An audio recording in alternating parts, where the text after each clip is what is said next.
Everybody wants to be an astronaut. Take the long, tall trail to the sun.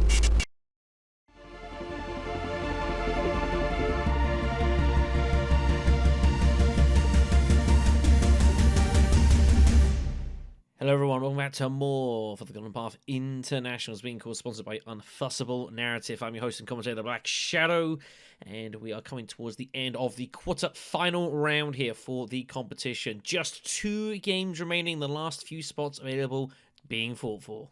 It has been a fierce round. A lot of great games have been played. Some wacky ones too, to be fair. But nonetheless, it's been a great watch. But now it's time to see who is going to secure those last couple of places in the competition. Today we're going to have a look at quarter-final E, as is featuring Mr. PBZ, who had an absolute scrap to get as far as this way into the tournament. DoomOverMorals, one of only 2 players remaining in the competition who are unbeaten. And then we've got Tomas and Habboot, who have awesomely come from the very same initial qualifying group and have re-met here back in the quarterfinals to do battle once more. And we'll begin with Doom, who, as mentioned, has won every single game they've played so far. Only 3 people in the group stages managed to make it that far without losing a game.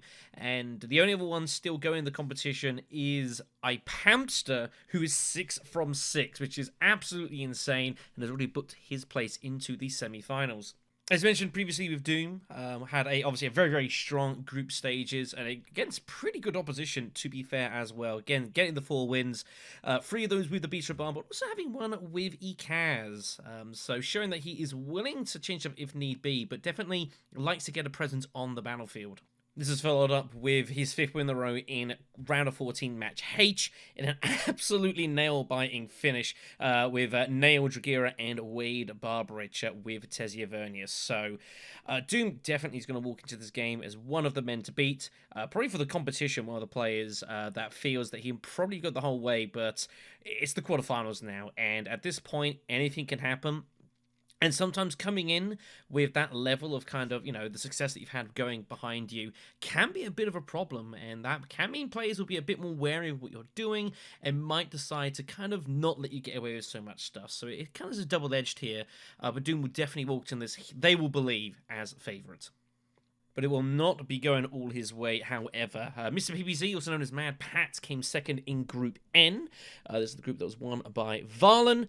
And it was a very close affair at the very top of here. A very narrow tie-breaking, just managing to get a higher average points rating to Savfk Batata, getting automatic qualification to the round of 14. PBZ with more success with the card draws than anything else here. His 2 wins coming from the hands of Ilban and Armand Ekaz, getting 3rd places with the Baron and Tesia Vernius.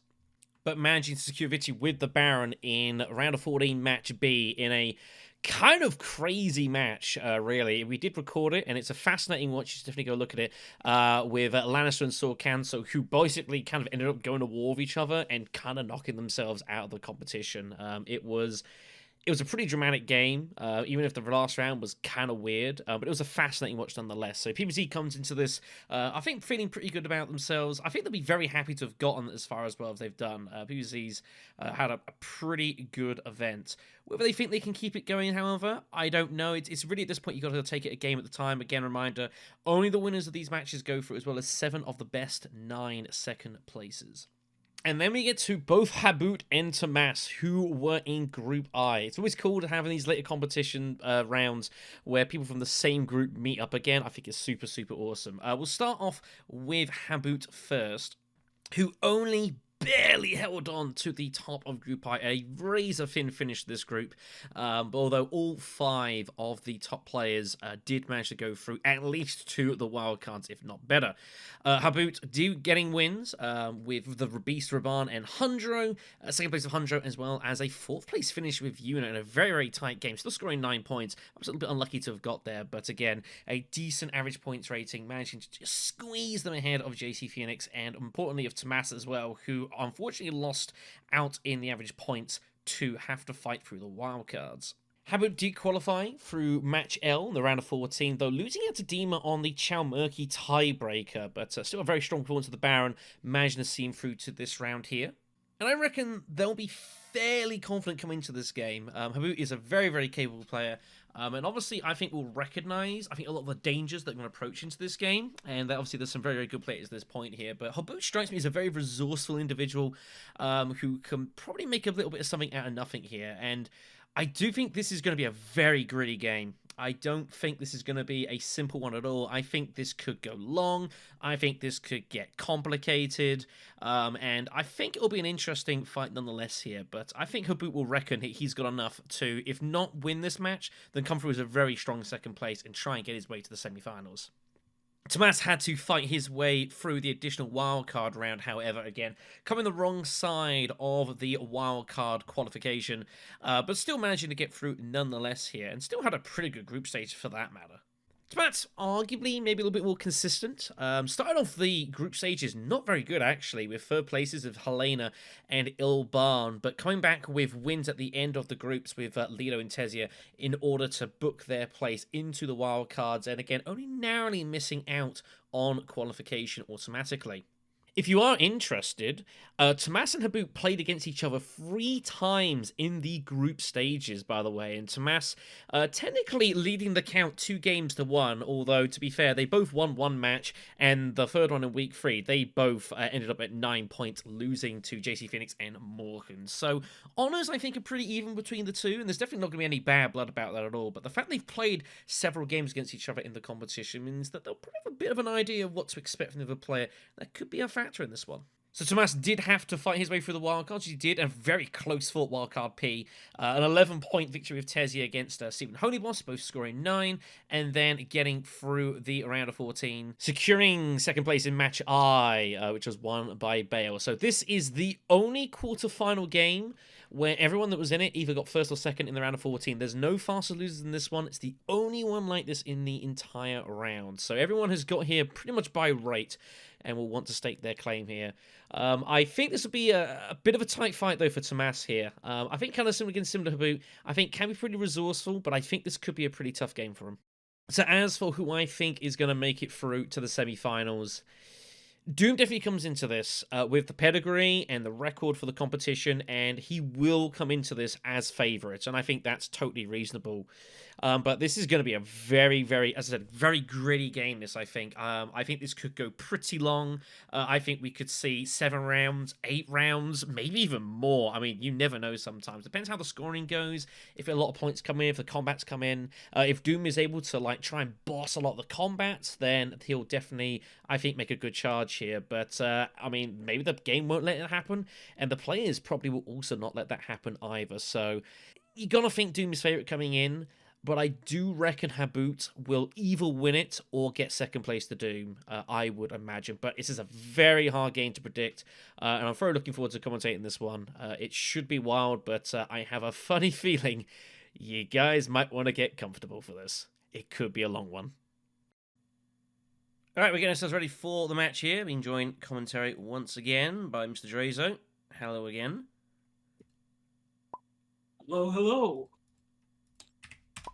Alright then, so, see we get ready to go here. So, again, just 2 matches waiting in the quarterfinals, this one and one more. So, keep an eye on fastest losers qualifying. Definitely something that's going to be factored in now. So, let's have a look what we got here. So, Habboot's got the first player mark, means it will be Tomas to pick first here.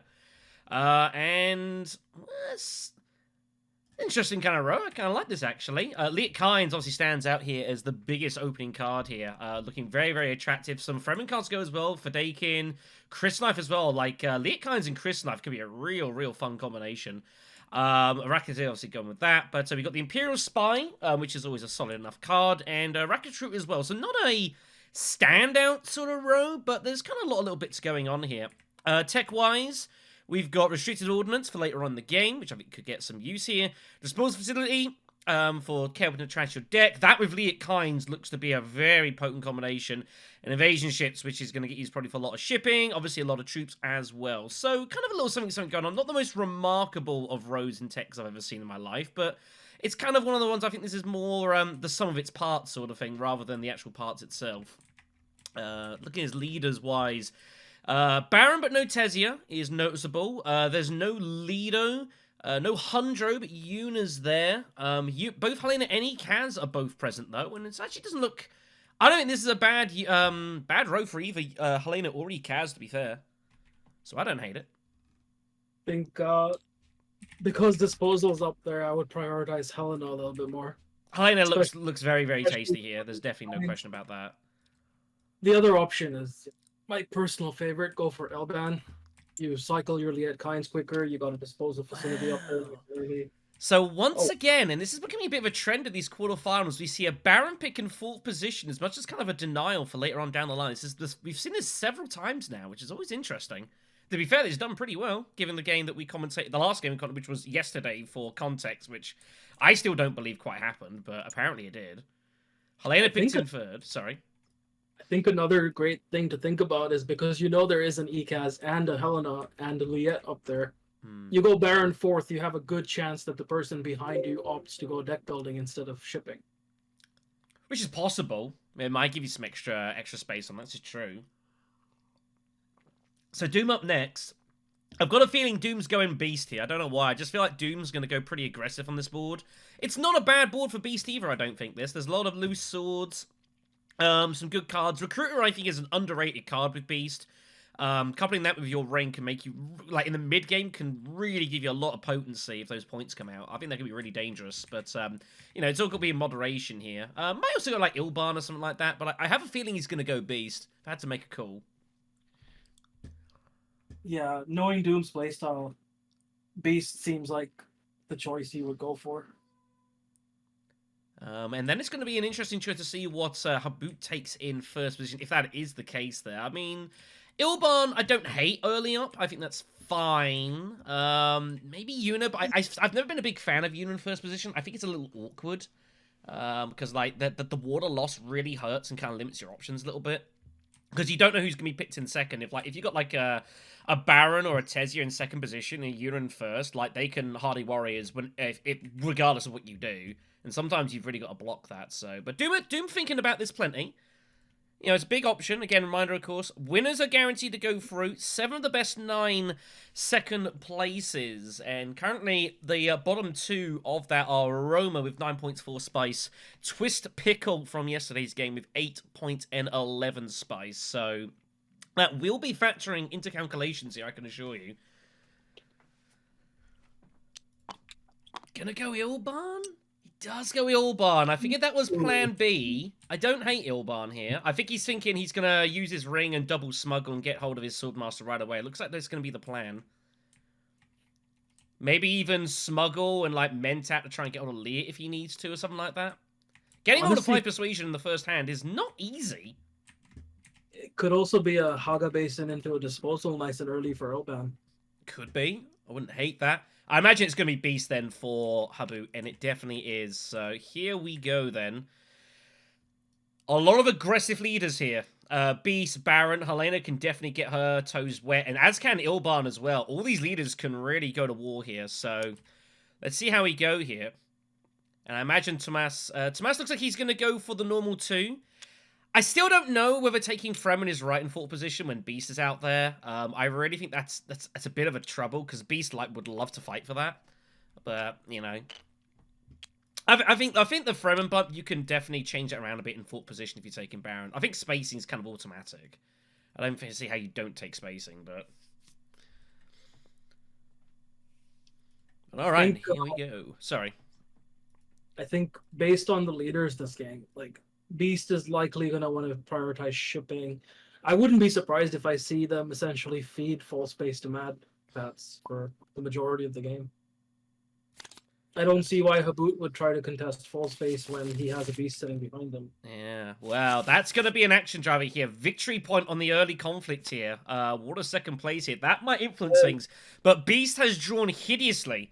Beast is not drawn too great. He's got his recon at least, so he's got something, but he might have to smuggle. Smuggle Carfag might be the route here for Beast here. Bit awkward here. Ilban finds Signet Ring, but no faction access. First faction access is Helena, of all people. And then Baron's only got 1 as well, so this is a very curious opening round here. This is going to be no faction access really anywhere. Baron's going to have a shot at hardy worrying this. I think Beast might actually be considering early revealing for Liet Kynes, but the real question is, like, is Matt going to let it happen? I Sorry, mean, what has happened, I don't know. or is It's he an interesting one. I mean, if you debt negotiate, which he does immediately, he's immediately debt negotiating here. Looks like he is preparing to early reveal Liat Kynes, but surely Helena just signal rings this out. Like, you But have if to, she's right? rings it, then Baron gets full space in fourth position as his I mean, first that just is what it is, right? I mean, Helena wants Liat Kynes. I think giving up fold space to get yourself Liat Kynes, I think she's more than happy to make that sacrifice. I imagine she'll go Arakeen, Signet Ring, take Liat Kynes out, and Beast is going to hate his life. But we'll see. So Doom up next. So Doom does have options as well. Like I said, smuggling and Mentat is definitely an option for Ilban here. He can do so. He's got no faction access, so I think there's extra value in doing exactly that. But of course, just smuggle and then smuggle next round. Oh, but he's got all his mining cards now. He will not be able to smuggle next round. So I think for me, it's smuggle with the ring and then Mentat with the dagger and then kind of do something. But I don't see... Double smuggling is not an option for Ilban without drawing cards. Because he's got them all in his hand here. Yeah, I think that is definitely the right move for him. The other option is he could just decide to use a signet ring to smuggle, and yeah, there's nothing he can really do to guarantee he can smuggle twice, unless There's nothing he can do. Unless he goes to Arakeen. He has smuggles and then he goes to Arakeen and gets lucky. And that's all it would be. It would be a pure, like, coin flip, whether he draws a card that lets him get there. But the problem is then, if he does that, he's still going to have both his diplomacy cards in his next hand, and they're not all going to get used. So I think it's smuggle Mentat for me here. And I think that's what we're going to see here. Smuggle with the ring. Seems reasonable. Don't hate honestly, it. the other option would have been if he decided to just go for Haga Basin, because his next hand he is going to be having double convincing arguments, a dagger, diplomacy, and seek allies. Yeah, and Helena does grab- indeed go for the... Wow, she goes Haga Basin, so I guess she's eyeing up some selective Well, breeding immediately. No, early disposal facility. Early disposal. That is also the option, yeah. So she's doing what Ilban kind of would have wanted to do. So Liakan comes off. Esmar 2 pops up, though. I don't know if B still early reveals for that, or maybe goes Arakeen instead. But that's a pretty good card. You know, the results have been really nice. I think Helena is doing exactly what I would do if I was Helena in that position. Get your 2 spice, play your dagger up to disposal facility, grab that early Liat Kynes, and just kind of go from you're there. kind of just snowballing from there. Yeah, just play largely uninteractive. That's what Helena can do here. So Baron has the shot at Hardy Warriors, and it's pretty much automatic. This is bizarre. We've got a whole route round, and no one's gone fold space yet. Is there a reason for Baron to go fold space instead of Hardy Warriors? He could be risking the Beast having his signet ring and deciding to challenge him on this combat. That's the only reason why I would not want to do Hardy Warriors first. But it would be a bit weird for him to hut to... I mean, he could have his signet ring, but it wouldn't be too likely. But Hardy Warriors in. You know, he's going to get his water back at the minimum. Seems pretty automatic here. Yeah, I don't hate it at all. So Beast has a decision. He can only reveal and guarantee Esmar. He could go Arakeen and put some troops in and redraw. He will, unless he finds his Seek allies, he would still have access to Esmar. I mean, if you draw one of your diplomacy cards, it's not a disaster. If you draw your Seek allies, that's unfortunate. But I mean, the problem is you've got what? You've got your Convincing, your Dune, your Signet Ring, and your 2 diplomacy style cards, and you don't really want to see many of those. So it kind of de-incentivizes drawing here. You could just go Carthag. I mean, you can still pick up, like, Imperial Spy or Fadakin. I mean, there's still pretty good cards in this row for you. Hell, even Chris Knife's not that bad. That gives you throwing access if you want to fight for that. yeah, I'd personally be hitting Carthag as Beast over here. Because you know your next hand is gonna have your double diplomacy and your signet ring, which is huge for you. Getting that intrigue in hand lets you set up for next combat, and he is. He's just going to early reveal and just take Esmar. He figures the resources are too good to pass up here. it's not a bad decision, to be honest. I mean, I don't hate it, but I don't know if it's worth giving up an action for. Thing is, I think it might not be worth getting Menta here. He might just want to hit Arakeen to get that deck cycling going. Yeah, I think so. I don't know. I'm not... Well, I'm not no, over the moon with revealing for Esmar. There. So Ilban does Mentat, as expected. Convincing found. Wow, he finds everything. He finds everything, but with not his faction access cards. Wow. So, well, I mean, Ilban's going to have an interesting decision coming up here. Here comes the disposal facility for Helena. Green knows it's coming. Baron now can just reveal early if he wants specific cards. Or do you just go to Savfk and just get yourself an intrigue and call it a day? I mean, he has 5 influence. Nothing up here really costs 5. I would just go to Carthag, get a free intrigue out of it. Yeah, there's plenty of decent 2s and 3s there. I think I'd probably start. Yeah, I think it's fine. Problem is obviously Signet Ring next round. You're not going to be able to get anything out of that. That is a problem. Next tech is Flagship, by the way. That could be of interest. Recruiting mission is found for the Baron. Wow, that's pretty nice. If some big cards come off revealed in front of him, like if Helena, well, Helena won't be pilling Evra though, and Ilban's going to do something surely. So, curious to see what Ilban's going to do. You just go like Imperial Basin, put a troop in.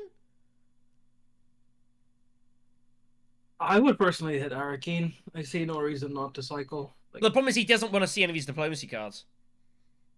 Well, he's first action next turn. So assuming he plays his first diplomacy into a fold space, like, what's he going to do with a second action?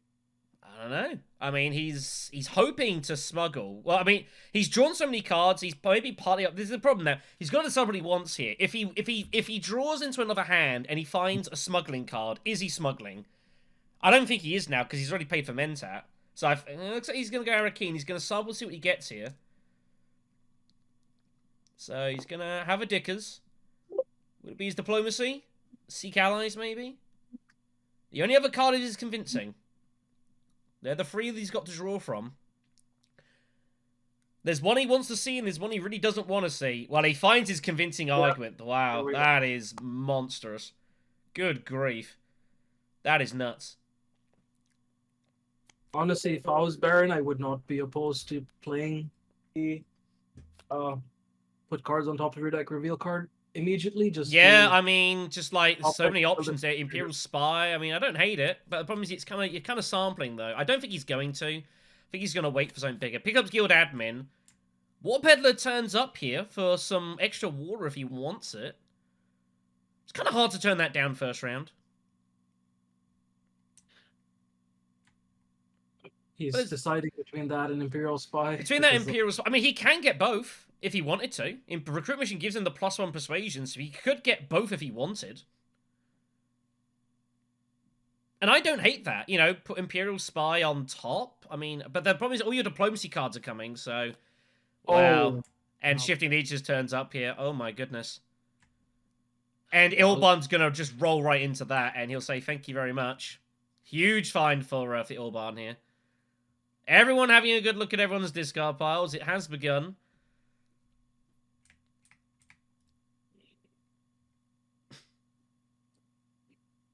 Everyone having a good look. Except the Baron here. So, yeah, Ilban reveals for 6. Shifting Leeches looks pretty automatic here, right? Baron is still considering recruiting mission, but he hasn't got enough for shifting. He's short. The wonder when he hasn't passed it, he says he's thinking about it, so he's giving away some information about what he's holding.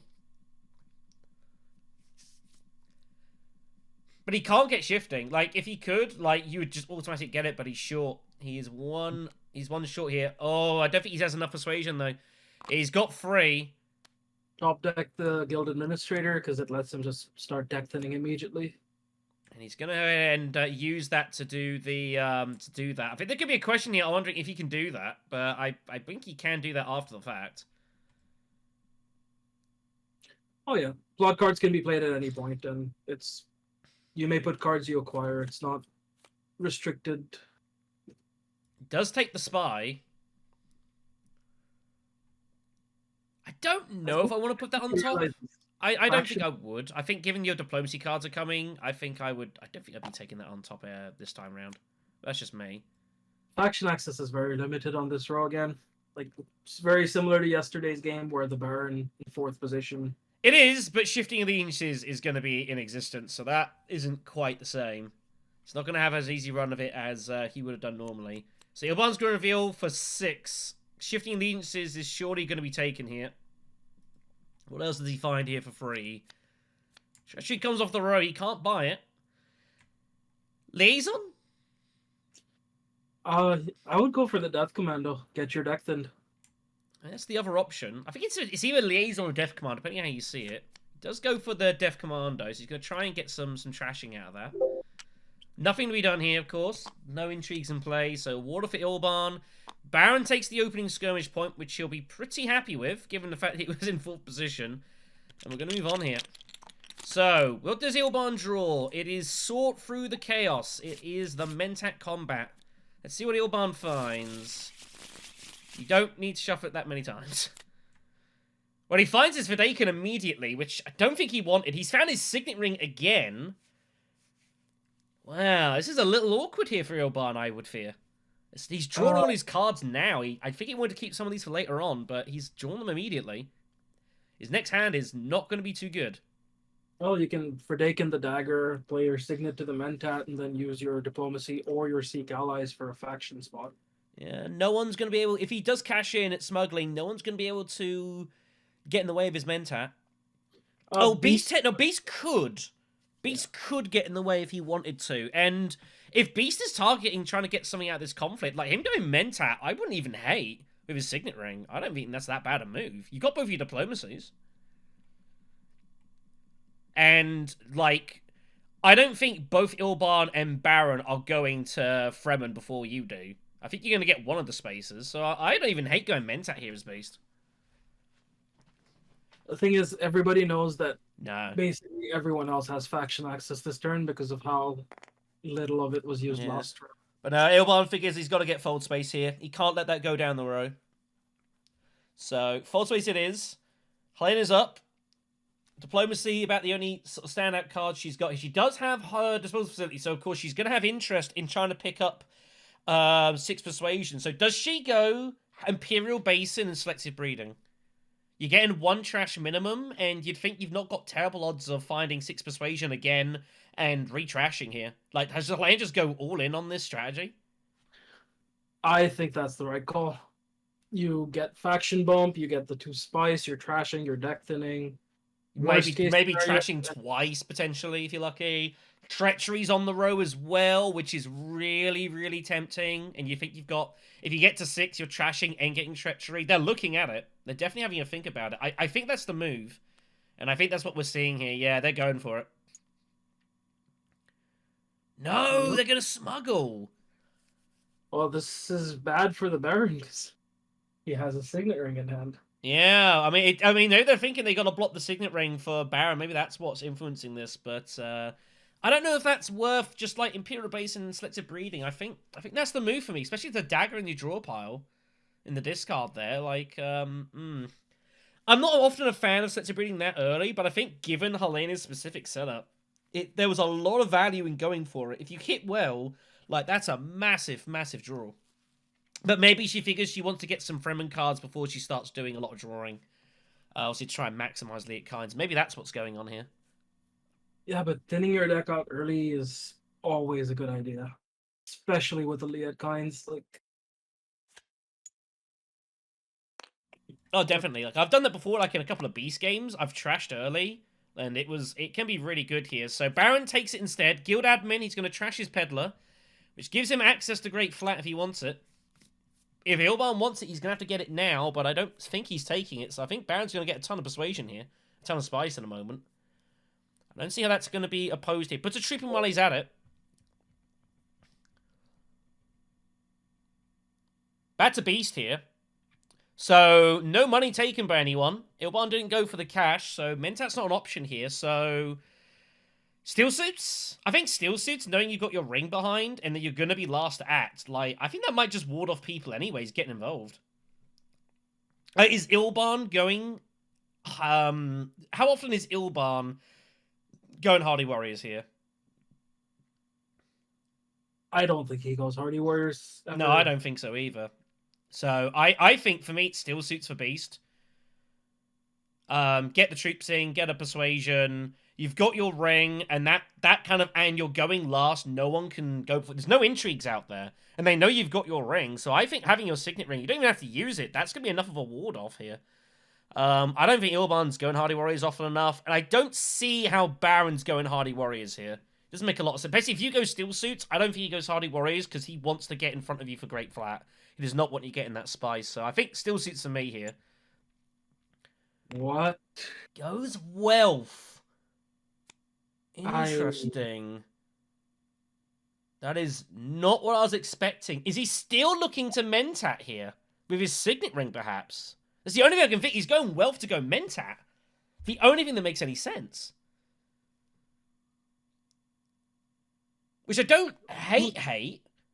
I mean, I think the Great Flat is important here for Ilban and Baron because you can get your invasion ships, which Yeah. Well, if Ilban wants to get Great Flat, he has to get it now. This is his only chance to get it is now. That's the problem here. I mean, Signet Ringing it and just putting a troop in doesn't seem too bad, right? I'm gonna trash your dagger. I mean, you're playing an Ilban in a game where there's a beast and a Baron. Like, keeping your dagger in hand, and you're gonna end up revealing for 2, buy a liaison out of it. Like, Ilban's not. I mean, the other thing is the 4 spice. He has a shifting allegiances in his deck. He needs to be on top of that. Like, I know.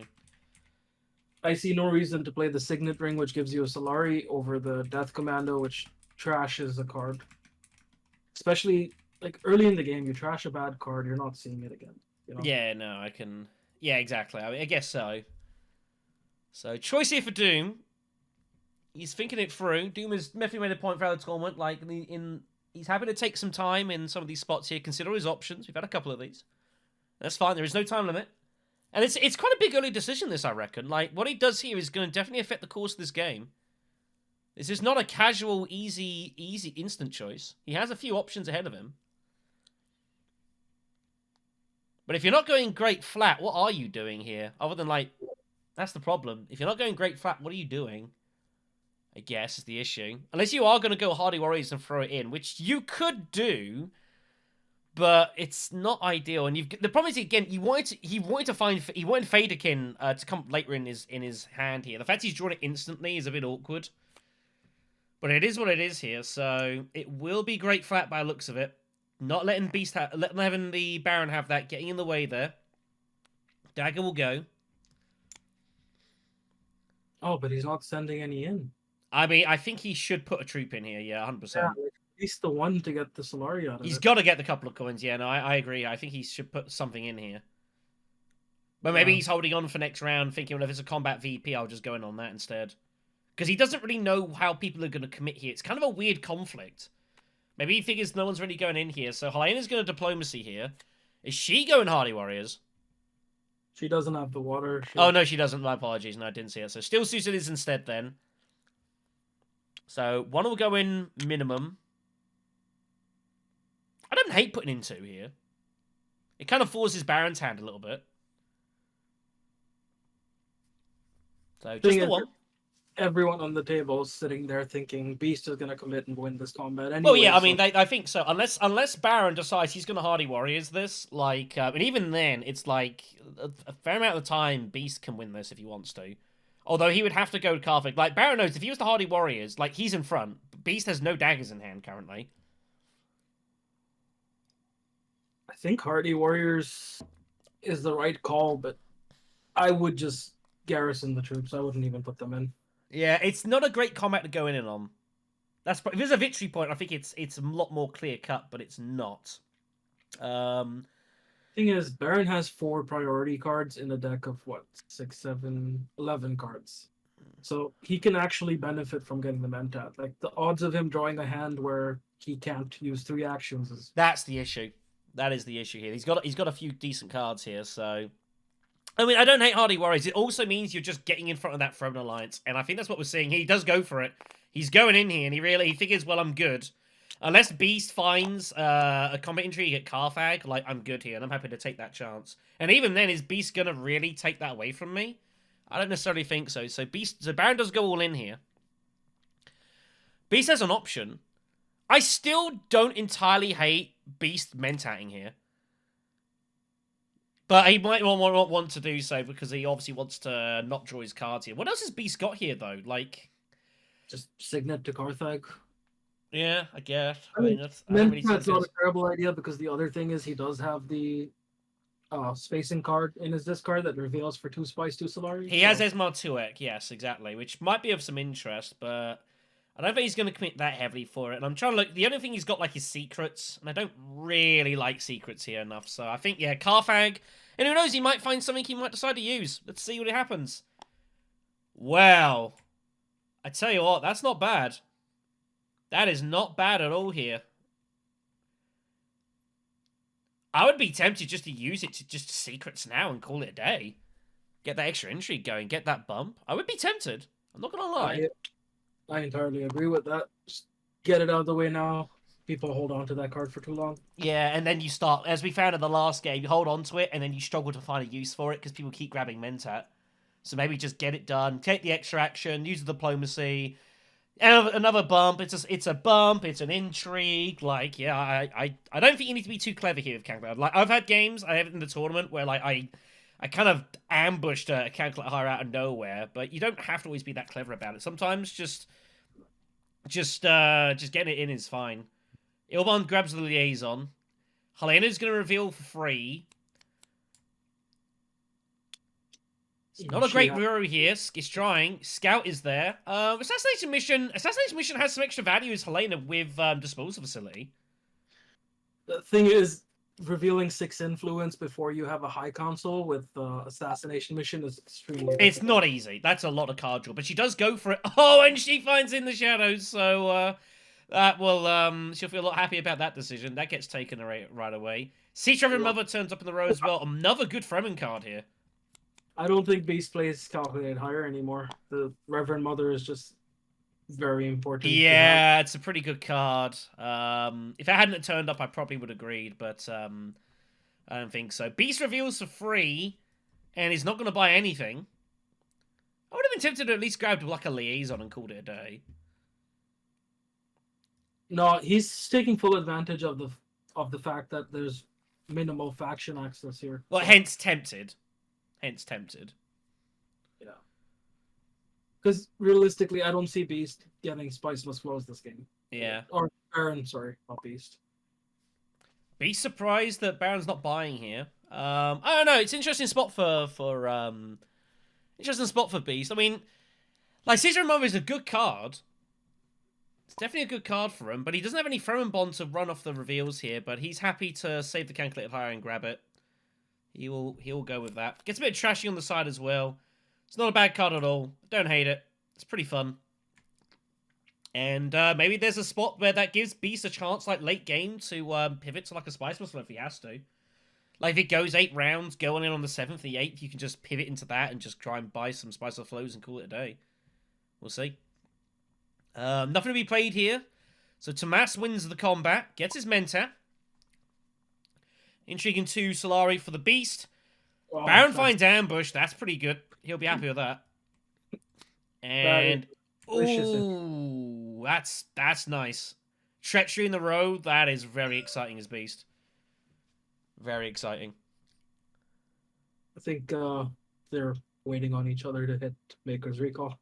I mean, looks like it. All right, let's move on then. Round 3. Going a bit methodically here at the moment. Guild Bank Raid is the next conflict here. So the money is definitely attractive to everyone here. Everyone wants a piece of this. This is really, for Ilban, he has drawn quite bad. Well, I mean, Ilban knew he was going to draw bad, though, because he drew all his power cards earlier. And that's the problem. And again, now he didn't get any money from the combat either, so what on earth is he doing here? The shifting allegiances, if he drew into that, he could have taken shipping immediately. Yeah, shifting was his get out of jail card, but he didn't find it. So Ilban has a problem. He's gonna have to wait to see what happens though. Helena's up first. Lietkine's in hand, but I don't think she's got any Fremen cards to go with it yet, apart from like the one liaison she picked up, I think. Oh no, she picked up Assassination and in the Shadows, so I think she's gonna just fold space it is. Keep Baron away from it, although Baron doesn't have access to it. Baron can finally get his signet ring off, though. Has 3 actions, of course. Do you go for the combat as Baron over here? I think so. I mean, the problem is this is a bad set of free cards, isn't it? I would not entirely hate. Is there a world he goes Siege and Research Station? I know it looks insane, but I'm just throwing it out there. Like, you probably should just go Arakeen if you're going to do that. I think Arakeen is probably the move, I guess. So Siege and Research is good because there is a treachery up there. Yeah. That's what I'm thinking. Like, it looks really good. And again, this is a row where, like, you either, like, it's 6 persuasion or it's not really worth having a lot. So it's kind of all or nothing here, this row at the moment. There's not a ton of value. So if you're going to go for it, you've got to commit heavy. The problem is Helena's in front of you and will be revealing before you. So treachery might not be there by the time you've done it. That's the only concern. If you've got, like, 5, 6, 7 persuasion and treachery goes and there's not much there, what are you doing with that? That is the issue here. I think Arakeen is a more natural move. Smuggling's not even that bad here. I don't hate smuggling. The other thing he could do is, I mean, reconnaissance to Arakeen, Signet Ring to Haga Basin, get the 5 spice, and play one of your daggers to pick up invasion ships. That's also an option. I mean, is anyone going tech negotiation this round? I wouldn't have thought so. I mean, Ilban might. Ilban might have to go to invasion ships. He might not have much of an option here. I think Ilban's going to hit Arakeen if it's not blocked. That's the only makes sense in his position. If you pull the shifting allegiances right after that, you're golden. You're going to be able to ship first next turn. Nobody's going to block you for a while. Yeah, it's kind of weird. I think what Ilban's concerned about is that Ilban's got shifting here and is going to get in the way of some shipping here. But there's nothing he can do about that. There's no way for him to get this bump in advance here, so let's see what the move is. He does opt for smuggling here. I think this is a bit of a block play for Blue. I think Blue would love to have found a way to smuggle here if possible. Wouldn't mind cashing that in now, but Baron decides to get in the way here, so just blocks it up. Wow, that's kind of rude. Choem shares for the Beast, for the Baron even. It's a pretty good card. It's a pretty good card. The only thing I don't like about this is what's he doing with that third action now. Well, that's the problem. I think that's why I think he had to card draw. I think he had to card draw. If Arakeen gets taken, he has nothing he can do. Yeah, he's in a world of trouble here. So, does Beast go about this round looking to use calculated higher? He can't. Mentat's gone. Oh, Mentat's already gone, of course. Yeah, sorry. Yeah, he got taken in the combat, so there's nothing to use there. So he's going to go Haga Basin first, take that spice there. He's going to throw some dudes in, which makes sense. It makes total logical sense here. Problem is, of course, again, Cito Mother is not playable currently for its reveal. Its reveal is not working. There's no Fremen out there. So is he going selective? I don't hate it. You go selective breeding, you trash 2 cards in one go. I don't see. Well, I'm trying to look. I'm seeing what else he's doing here. Like, it feels like he's going selective, but the problem is he's going to be trashing like the recon and doing that with his hand, which is not ideal because he's not trashing his signet ring. Well, he can trash 1 card out of his hand, draw the 2, and then use the Could always trash out of that like a dagger or something, depending on what he finds. I guess so, but he's still going to be trashing 2 out of his hand, which isn't... It's not what ideal. You obviously want to be trying to trash out your discard pile or stuff you already played, if you can help it.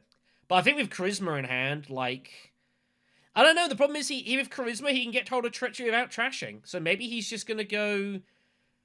But I don't see how he's going Steel Suits here. It doesn't make any sense. Play the Mother to Still Suits just to get the influence and water out of the way. But... I don't know. But then he's not trashing anything, so it's kind of weird. I guess he must be set up for selective, but I don't know. But Ilbana is anyways, who of course does not like his life here, but I think... I mean, Arakeen looks fairly... You need the money, right? You've absolutely got to get troops in here for the money. And if you put a load of troops in, like, you're obviously forcing the Beast to do something about it. He needs Arakeen here. There's no question about that. The only thing he's considering is tech negotiating now for invasion ships, which looks like is what he's doing here. But then he's going to draw into his shifting allegiances next hand and not have... And Spicy. he's going to have to hope Imperial Basin's sitting there, I guess. Or he gets the smuggling and do it. I don't know. It feels kind of awkward.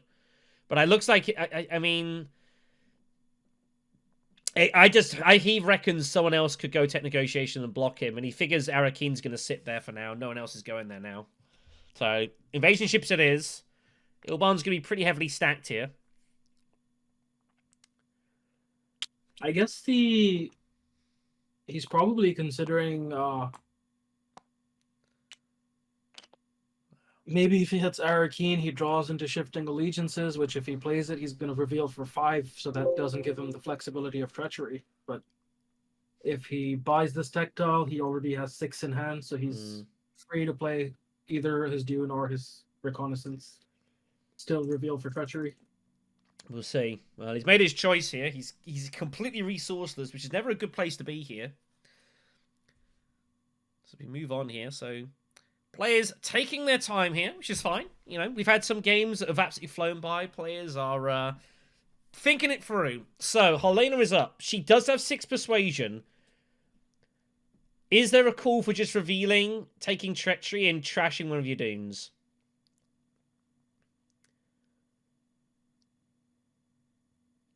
What else are you doing here? You feel like Ilban's probably going into this combat. Beast has already put in fairly heavy and still has an action to go.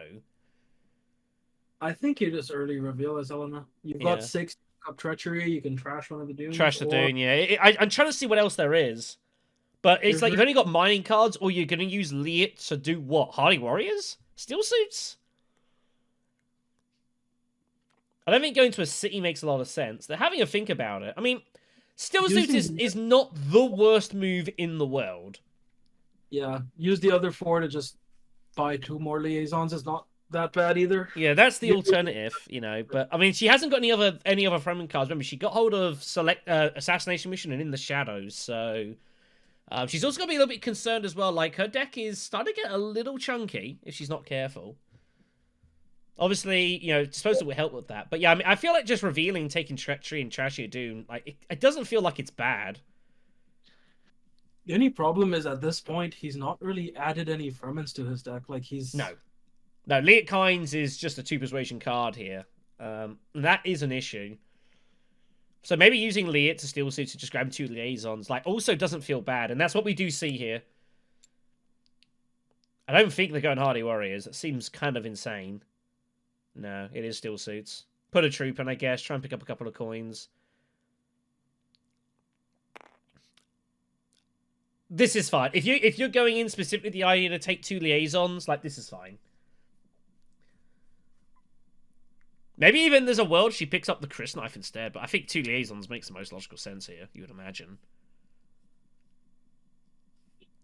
Yeah, he already has, not including Full Space, 2 cards in his deck that will not be revealing for influence to begin with. So Wow, puts them both in.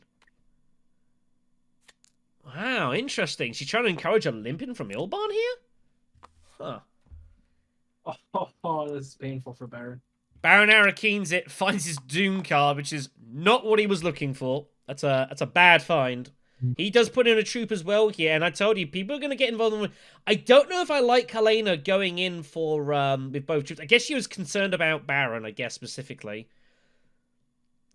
I think Baron's going to ambush here. I have a real feeling, because he's got Chome shares, I think he's going to ambush this combat. I think if it puts him in a position to deny the others, he would, but for personal gain... I don't know, I think he might do a bit of both here. He's got a lot of swords in hand. Beast does go for the selective breeding with Siege. So there's a trash, can draw 2, and then has an optional trash. Well, finds a dagger, finds diplomacy. Didn't really want to see that, but it's okay. And then we'll trash the additional dagger here. So still has 6 persuasion. So treachery is still on the cards here, which I think for Beast is probably you got to take that, right, for your alliance. Seems fairly automatic here. Ilban's just going to go Carfag, so he's not interested in treachery here. Well, he's got tech negotiation, I guess, as well. Yeah, he guaranteed he got that treachery when he... Yeah. Troops are going in. Cannon turrets is found here. There's going to be some action here with him and Baron here. I think this is all going to kick off. He thinks he's got 6 here, but Beast is going to get in front. Helena reveals the 4, does go for the 2 liaisons, as speculated. Baron has an extra action here. Curious to know what Baron's doing here. I don't feel like he's going to use either of his daggers, so I guess he's just going Imperial Basin, right? Yeah, looks like it. Get the 1 spice, nothing else you can do, really. Just grab a spice. So Beast is going to reveal for 4, but I think he has to use Charisma and take Treachery here, right? It's too good a card. And does do exactly that. So Ilban will be disappointed. Whoa! But gets second prize of Stilgar, which he will also not be complaining about. That's a happy second prize there. Winning Way pops off here. Stilgar is always amazing. Stilgar's usually a pretty good find. Ilban will be very happy with that. Baron just reveals for 2 swords here. So look at this combat here. We've got a tie for first and we've got a tie for third here. It will be... Now, this is going to be interesting. It's Baron to fire first here. Baron has to ambush, right? He's forced to ambush, so he'll go to the swords. So does Ilban go for the cannon turrets now? It's 2 Solari for him. I think he And it should. denies 2 to Baron. I think you've probably got to do this, right? It gives him 4 Solari, so it's an extra 2 Solari, but then you're taking 2 away from the Baron versus... Like, the situation you're in right now just is bad. If he knew that Baron had Choam shares, I think he does it automatically, but he's waiting for Yellow here. Yellow has nothing to play. If he knew he had Choam shares, he'd be doing this automatically, but I don't think he's going to. I think he's going to save it. But is anyone really getting Dreadnoughts this game? It doesn't look it, does it? Everyone's poor. No, I don't think anyone's getting a Dreadnought, and it's just... And he does play the turrets, and will tie up the Baron. Baron hates it. It also denies Baron his Swordmaster as well, specifically on the spot. So that's another reason he did it. Baron, of course, can smuggle and get it that way, but it does slow him down.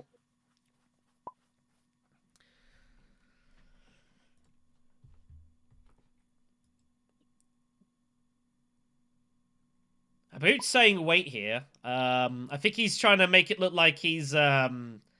The players are kind of assuming he doesn't have a combat card, which, you know, looks like it's all fine here. Maybe he was doing something, I don't know. Could be a bit of gamesmanship going on here. Habboot trying to make it look he's got a combat card, and he's thinking about it. He's like, I got Tiebreaker, maybe. He's like, nah. He doesn't go for it, so... Alright then, so let's move on then. So, no one has Swordmaster yet, and we are going into the 4th round. It's a question of who wants it first. It is losing value here. Cloak and Dagger is the next conflict, so no victory points for the combat. But the 2 intrigues and a bump looks very juicy right now, right? Looks really good. Ilban, of course, does have his shifting allegiances, but he has no way to make any use of it here, because, of course, all the spice is gone. Well, Baron folds spaces, so he's not worried about his Swordmaster. He could smuggle for his shifting allegiances. If no one gets there. Like, if Beast doesn't go smuggling...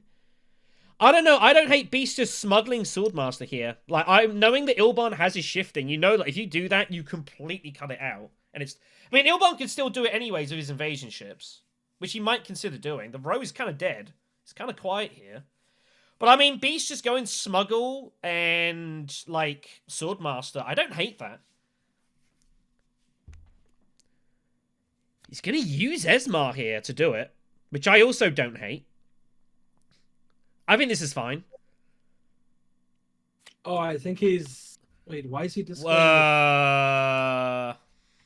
Yeah. Yeah, you don't discard a card. It's a spice for the bump, mate. Don't know what he's... don't know what Habboot's thinking there. This isn't Truthsayer, buddy. So... Well, Spice is paid. He finds Treachery, by the way, which is massive. That is a huge, huge find there. Question is, what's he gonna do with it? I don't know. He might use it. I mean, he might have to use it. He's kind of got not much else going on here. So if Ilban wants to shift, he has to infiltrate smuggling to do it. So the only way he gets there... I don't hate that anyways, but the problem is as well is that he could just do it and get hold of... Well, he's not going to be able to get Swordmaster, though. He can't get both, so... I don't know, it's awkward. If Ilban does shift, like, he will get access to shipping next round, and it doesn't look like the Beast is going to be able to get that second bump, so you might get 2 rounds out of it. I think he should just play that liaison, go to the Mentat. If he manages to get still suits access, it gives him the water, which he can then hog a basin for shipping. Probably win the combat out of that as well. Yeah, with 2 combat visits as well. Yeah, the combat should not be ignored. He's the only person with any kind of stacking here, and it looks like that's exactly what he's doing.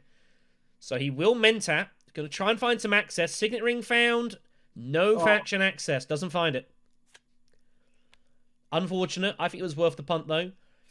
Yeah. Helena's got in the shadows an assassination in hand here. So Helena, I think, is going to go research station. She wants 6 persuasion here.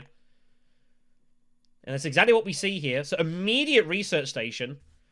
Signet ring, diplomacy. Convincing argument is a massive find here. But she's only got 6 persuasion currently, though. So it's a little awkward for her next action.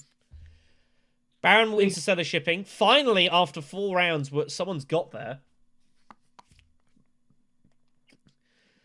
So takes the cash. Beast, of course, has sword mastery. I think Beast has a sword master here. I think this is kind of forced here, right? There's nothing really on the Imperium Road to say otherwise. Yeah, it does. Dagger it is. And I think, honestly, if I'm Beast, I'm probably just treacherying either Emperor or Bene Gesserit and just making a push for that alliance. And just get that ring online. I think you've got to do that here. Has to be Emperor. Bene Gesserit when there's an In the Shadows is a very... Yeah, I agree. Yeah, Emperor's the way to go here. So Ilban is just going to Arakeen it. Finds his diplomacy. It's a bit late, unfortunately. He does have 9 persuasion, it should be noted. Would Ilban consider just revealing for the point here? I see 8 persuasion. I might be missing something. Oh no, he does have 8. I apologize. No, you are correct. Sorry. For some reason I thought diplomacy had 2. Idiot. I wish. Puts in the 3. Diplomacy had 2. I mean, I honestly think diplomacy should have 2. Like, that would make the game so much... Like, everything would be so much wilder. I mean, maybe, but I mean, I don't know. I mean, it'd give people a reason to not use it, right? Actually make some decisions. I don't know. So Helena's up. So Helena has 6 persuasion. So what does she want to do here? She could infiltrate Arakeen. But she's not guaranteed to have 6 persuasion at the end of it. I think she's still got... Oh no, the dagger's out. Seek allies is out. So I think Helena would be guaranteed 6 persuasion if she went Arakeen. Yeah. She's already trashed one of her daggers, and 6 cards left. You already have 2 of them that are 0 influence cards. You're guaranteed. Oh no, one of those 6 cards is a fold space. So unless yeah, so tech negotiation's going to be then instead. Yeah, just going to tech negotiate then, which is the safe play. Negotiator could be useful later on, but yeah, clearly she's looking to reveal and trash the assassination mission to get her sword master ready, which is going to be bad news for Baron. There's nothing he can do about this. Nothing he can do about it at all. So Baron's going to reveal for 4. Does Baron consider getting, like, Chris Knife or something?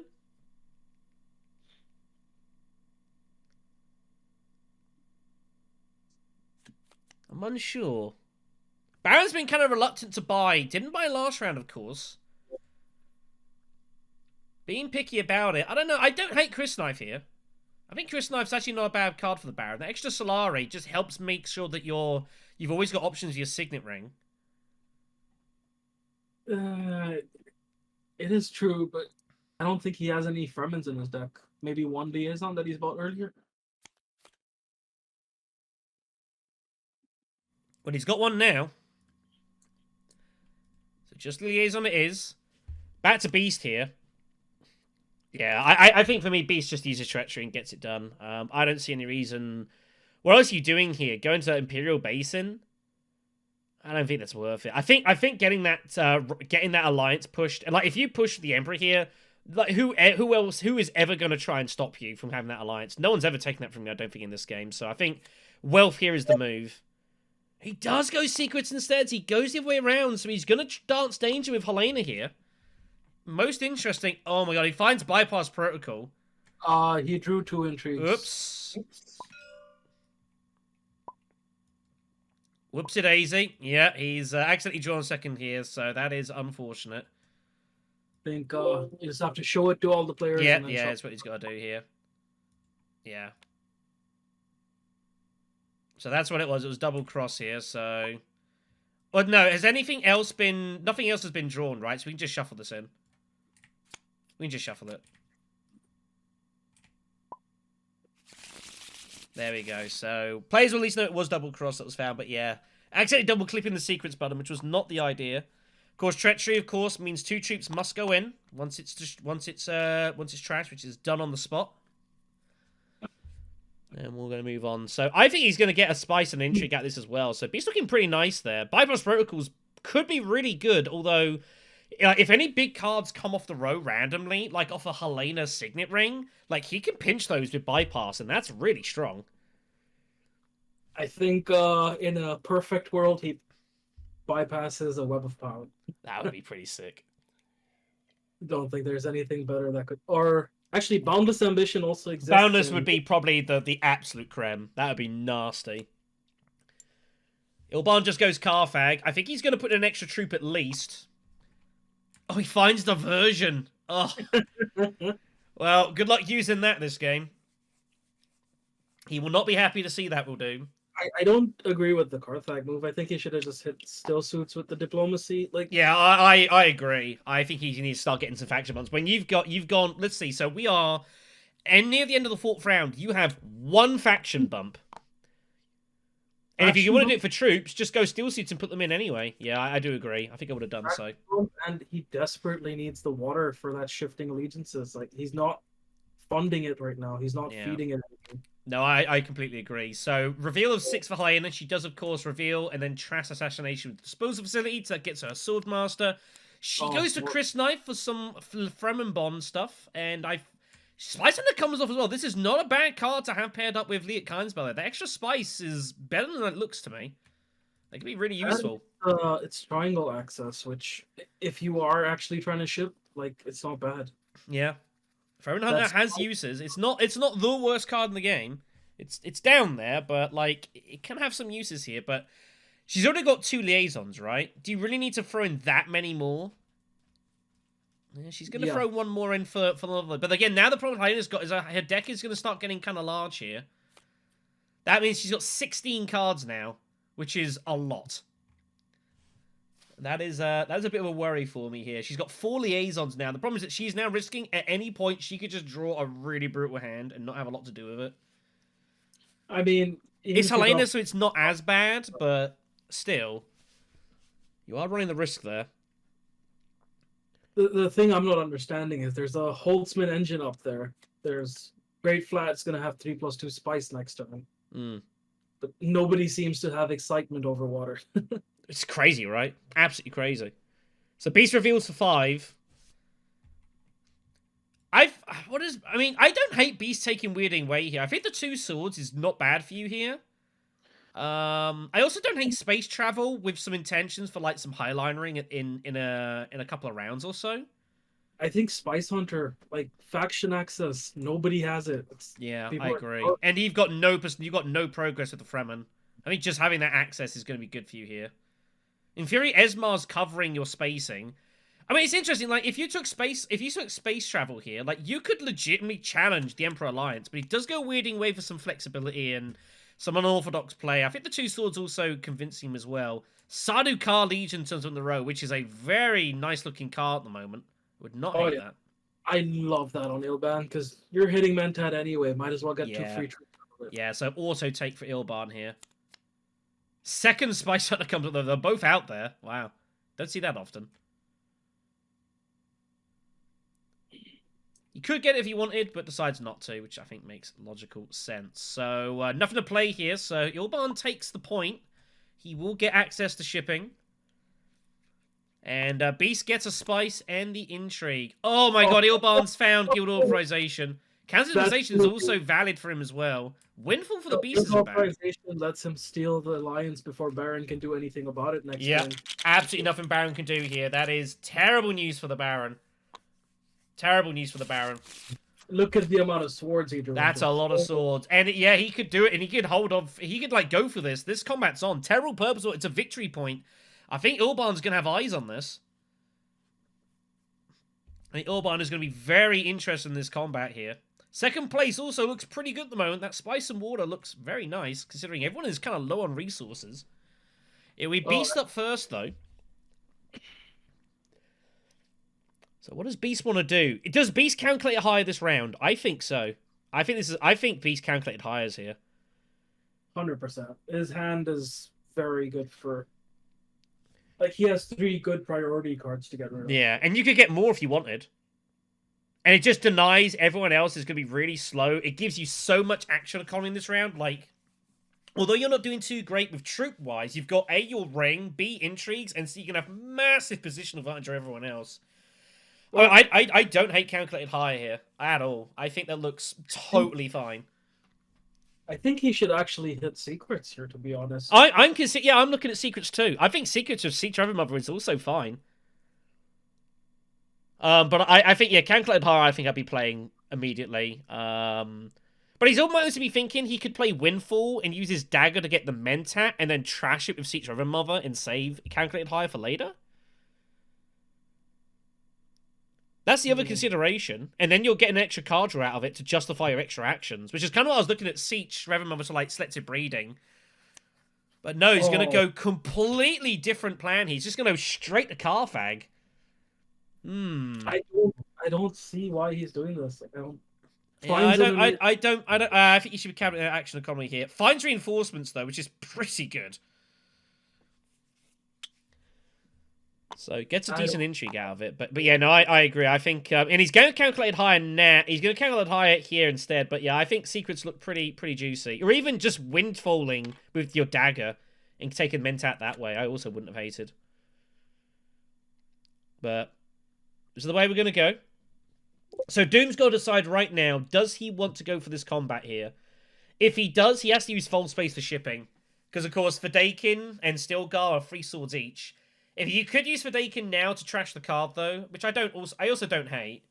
I think you play Fadakin to ship, trash something, and then play your Fault Space to get into combat later. Like, that's... Yeah. Because you're not getting your Swordmaster, and Mentat's now gone. So you're going to have 2 actions here. But I think whatever you do, you've got to take the Spacing Alliance, right? Yeah, 100%. There's just no reason not to. Like, yeah. And that's such a that's so bad for the Baron if he loses the Spacing Alliance and doesn't have access to it. That is mortal for him. Like, he's going to lose Spacing Alliance, Helena's going to contest him for the Fremen Alliance. Yeah, that's up for grabs. Like, Baron's got problems here. Baron has real issues.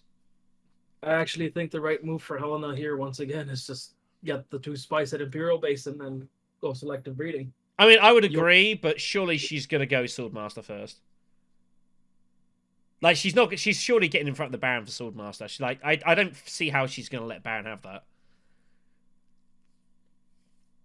I mean, she could do it that way round. Like, she could, but it's awkward, though, because the Imperial Basin, I don't know. It's kind of weird here. She does have 8 Persuasion currently, so maybe she's got eyes on Spice Must Flow buying. Helena's in that, again, the row is such that it's either with the row, either you're going for Spice Must Flows, or I guess you're not really buying. So if you're going to... The thing is, what that tends to happen is it means if players are going to go for Spice Must Flows, I tend to find they play a lot more safer. They're willing to take less risks. Of course, if they finish at like 8 Persuasion, what on earth are you doing with that? And the answer is not a lot. So I don't think Helena's going to take many risks here. But if she goes Spice Must Flow, I think she's just going to make it pretty safe. But I don't know. But I expect Helena to go Swordmaster, realistically. The fact that everyone's water economy is so bad is just, wow. It's bizarre. You don't see this very often here. I don't see an incentive for Helena rushing Swordmaster, to be honest. Like, I mean, she might do it just to continue to harass Baron. That's the only reason. No, but like, honestly speaking, from the start he's pretty behind this game. Like, no. The first round was pretty good, but it's kind of gotten weird since then. Its first round disposal facility, he's only managed to trigger it once, and that too, he spent 2 water to use research station to be able to activate it. Like, I mean, disposal is the thing. Is disposal one of the ones obviously that as like the game goes on, you kind of get more and more use out of it, and it pays for itself more and more. Though it's kind of the weird thing. As you shrink that deck, it triggers more and more, and obviously it snowballs. It's a snowball tech, so. But But Helena, again, it's really weird. Like, to have 6 Persuasion, the problem is you're never going to reveal as Helena now as 6 Persuasion. It's going to be 9 or, like, about 3.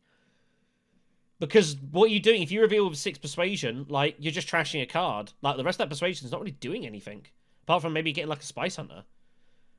And players, I think, are going to be scared about peeling off big cards for their opponents here now. I think they're going to play very, very cagey. No, You can tell. Everyone's having a good look here. But Helena having a detailed look at Ilban's discard. So I think trying to work out what Ilban's got in his hand here. Well, it looks like. the problem right now, in Helena's case, if you block the Baron at Swordmaster, you are giving up a point. Mm. Because, like, you have your Liet, you have your Fremen, or your Liaison. I think that's 8 influence in hand. If you're getting Swordmaster, you're probably playing Liaison, which brings you down to 6. And then you play a Dune, if Imperial Basin's available, puts you at 5. Fold space, draw 3 cards. You're banking on, you know, drawing 3 important cards that give you that Spiceless Flow. I think they're AFK. Oh no, he is there. I was wondering, is he actually there or not? It is Blue's action, yeah. We're talking about Helena here. It is Blue's action. I don't know what's taking Blue so long here. Like, I mean, I think he's plugged the calculator into the side, trying to figure out if he plays this Fold space, what are the odds he gets screwed. I think that looks to be what's going on here. Or he may just be considering giving up shipping this turn. Like, That seems seal it out. insane. That seems insane to me. I just can't see how he'd ever do that. Well, if Helena doesn't block Baron on Swordmaster, Baron might decide to give up shipping for Swordmaster. So it's a lot of moving pieces here. No, it's a lot of ifs and buts here. I mean, Ilban, of course, has invasion ship, so he can always like just discard like his dagger and go where he wants to. Like, Ilban does not have to worry so much about, oh, I can't get here next round, because he can always go there. Invasion ships he has. So Oh, maybe he's gonna try to trigger his diversion. that's what I'm thinking. And the only thing he's considering is, does he ship with Stilgar and then look to fold space and then look to go Hardy Warriors? Yeah, I think that's the right move.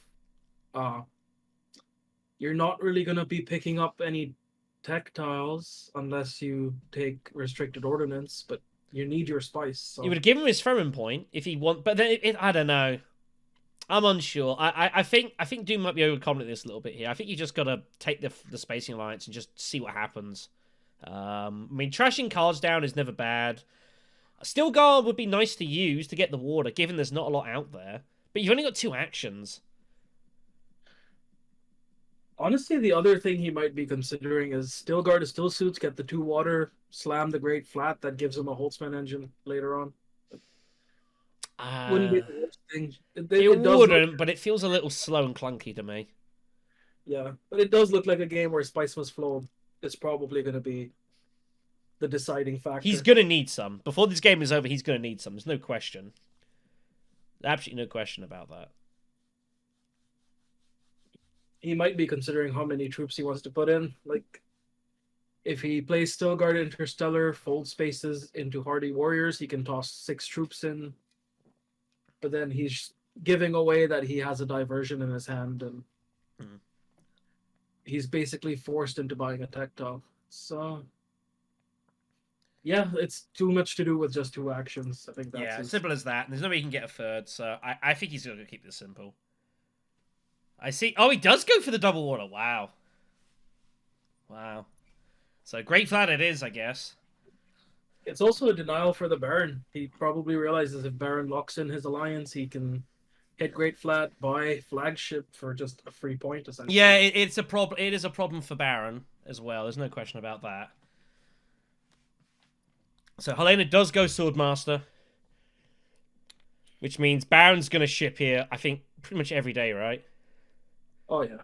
There's no reason not to. Yeah, with his Signet Ring. It's kind of automatic. No! I think Baron's threatening the Highliner. He's going Highliner! Oh my god! That's a tactician is sound here. Oh, wow. Well, I guess that's another way to lock up your alliance. Wow. So Ilban's going to have another shot. it's shipping if he wants it. Maybe he figures, well, Bailbon's clearly not going shipping, so I'm just going to go hag a base in and threaten all sorts of stuff here. Beast secures the Bene Gesserit alliance. He has a million intrigues. Expedite and Private Army both found. Well, Beast needs to use some of these, preferably pretty soon. Problem is, how is he... I guess you could... I think Beast is going to Imperial Basin if he can get there, and he's going to save for Private Army and try and win this combat. Windfall basically pays for reinforcements, but he could do it that way. Like, Windfall and his Solari is reinforcement, so he can play both of those if he wanted. So Beast has got a lot of options what you do. He can even use his Expedite at some point. Obviously, you want to go... He can go, obviously, smuggling at some point. Maybe Beast just goes smuggling and then uses Expedite to cash in or something. I don't know. He's got a lot of options here, does Beast. I feel like Ilban might be trying to consider if he wants to reveal a million swords or if he just wants to play the Fredekin Trash Dagger, thin his deck out, get his shipping out the way. Like, I mean, if Ilban was going to try and win this combat, I would have already have shipped and just, like, done something else. I don't think this is the route to try and win this combat as well. I think you're just trying to do way too many things at once. Way too many things at once. And now the Baron is sitting there threatening Highliners, like, how can you possibly get involved here as Ilban? Seems insane to me. the other thing with the Highliner is it gives him back the 2 spice, and Ilban's basically going to be forced next turn on... Ilban's got a great flat, surely. Or want to get 6 spice for 2. No! Oh, wow! So he's going to do it this way. Yeah, he figures way he can get away with great flat. So hoping that Baron does not have, like, if Baron had urgent recall or urgent mission, that would be so savage right now. That'd be so brutal. But figures it's likely he doesn't. So getting rid of the his recon card. Baron has to choose between, or Ilban will have to choose as his first action next turn if he wants to take the 6 spice for 2 water or if he wants to ship. Oh, God, look at this. Ilban as well, by the way. He's just gone up twice. He's not even cashing in, so he's getting ready for... Wow. Probably a Holtzman engine. But he won't be able to get Holtzman from just doing tech, though. From just shipping. Like, he doesn't have any spice in hand. Yep, so first action, spend the 2 water, get 6 spice at Great Flat next turn. If he draws a triangle, that's probably what he's going to try to do. So Helena goes to Imperial Basin. It is Highlander for the Baron. Takes the Alliance. Can you see how much he puts in? He's going to throw it all in. I think the intention is he can tactician back if he needs to. Well, obviously, Beast has got 2 actions, and he's concerned about a massive intrigues, and is pretty scared about that, so... I don't know. I think Baron... I don't know if Baron... Like, if Beast doesn't put any more troops in, at least at 5 swords or something like that, like, does Baron try cheaping out and using Tactician, put a couple of troops back, or... Oh, I really don't see that happening. It's very uncommon for people to use Tactician to retreat, like... Yeah, it's a shame. I wish people did more often. I think a lot of these games show there are places that people definitely could do it, but no one was willing to take the chance to be the one person who retreats and gives up the victory. Wouldn't look good, which I accept. But Beast has a couple of actions, though. Signet Ring in hand, Diplomacy in hand. What does Beast want to do here? I mean, Diplomacy to, like, wealth. I don't hate just going wealth here. Setting up for a point there. False Space also I don't entirely hate. Smuggling looks pretty good for Beast here, potentially. Just to get Expedite ready to rock and roll at some point. Yeah, I would hit full space personally. Just get more faction access in the deck. Yeah, get the point. Call it a day. And then I think I'd be tempted to smuggle with the Signet Ring. I think there's a lot of reason to do so. Setting up the Expedite for whenever you need it, like, that's pretty big. Yeah, like, I wouldn't hit Arakeen immediately, because the whole... If he hits Arakeen with a Signet Ring, he has to choose whether he wants to commit 3 troops. Yeah, he doesn't need to do that. And he's always, if he wants to, he's got reinforcements of Windfall. If he wants to put in more troops that way, he can do it that way. So, yeah, I think Fold Space will meet up first up and then kind of see what happens a little bit. The real problem here is for Beast to have the 2 spices to fund Private Army. Because he can't do it anymore. I think, I would have gone Imperial Basin with Beast if I could have done, but Helena went in there first, so there's nothing you can do. I don't think it's realistic that Beast can win this combat. I don't. There is a way he wins it, but he'd have to overcommit like crazy. Like he has to use his expedite to cash down 2 spice. He has to Yeah. use all to pay for the 3 troops. How are you ever going to justify doing that? It just seems such a commitment. He does go for wealth instead, which I think is also fine. Ilban's going to reveal for a couple. Gets a sword. Nothing to buy. Helena's going to reveal for 5, plus whatever she draws with her fold space. She is going to commit. She's going for it all here. Going for the Spice Must Flow. Yeah, but this is dangerous. Like, It's a basically a flat draw. She has no idea what she's going to find. in the shadows. That is. Oh, I think she's there actually. 2, 4, 6. She's already there. She's got 9. Yep.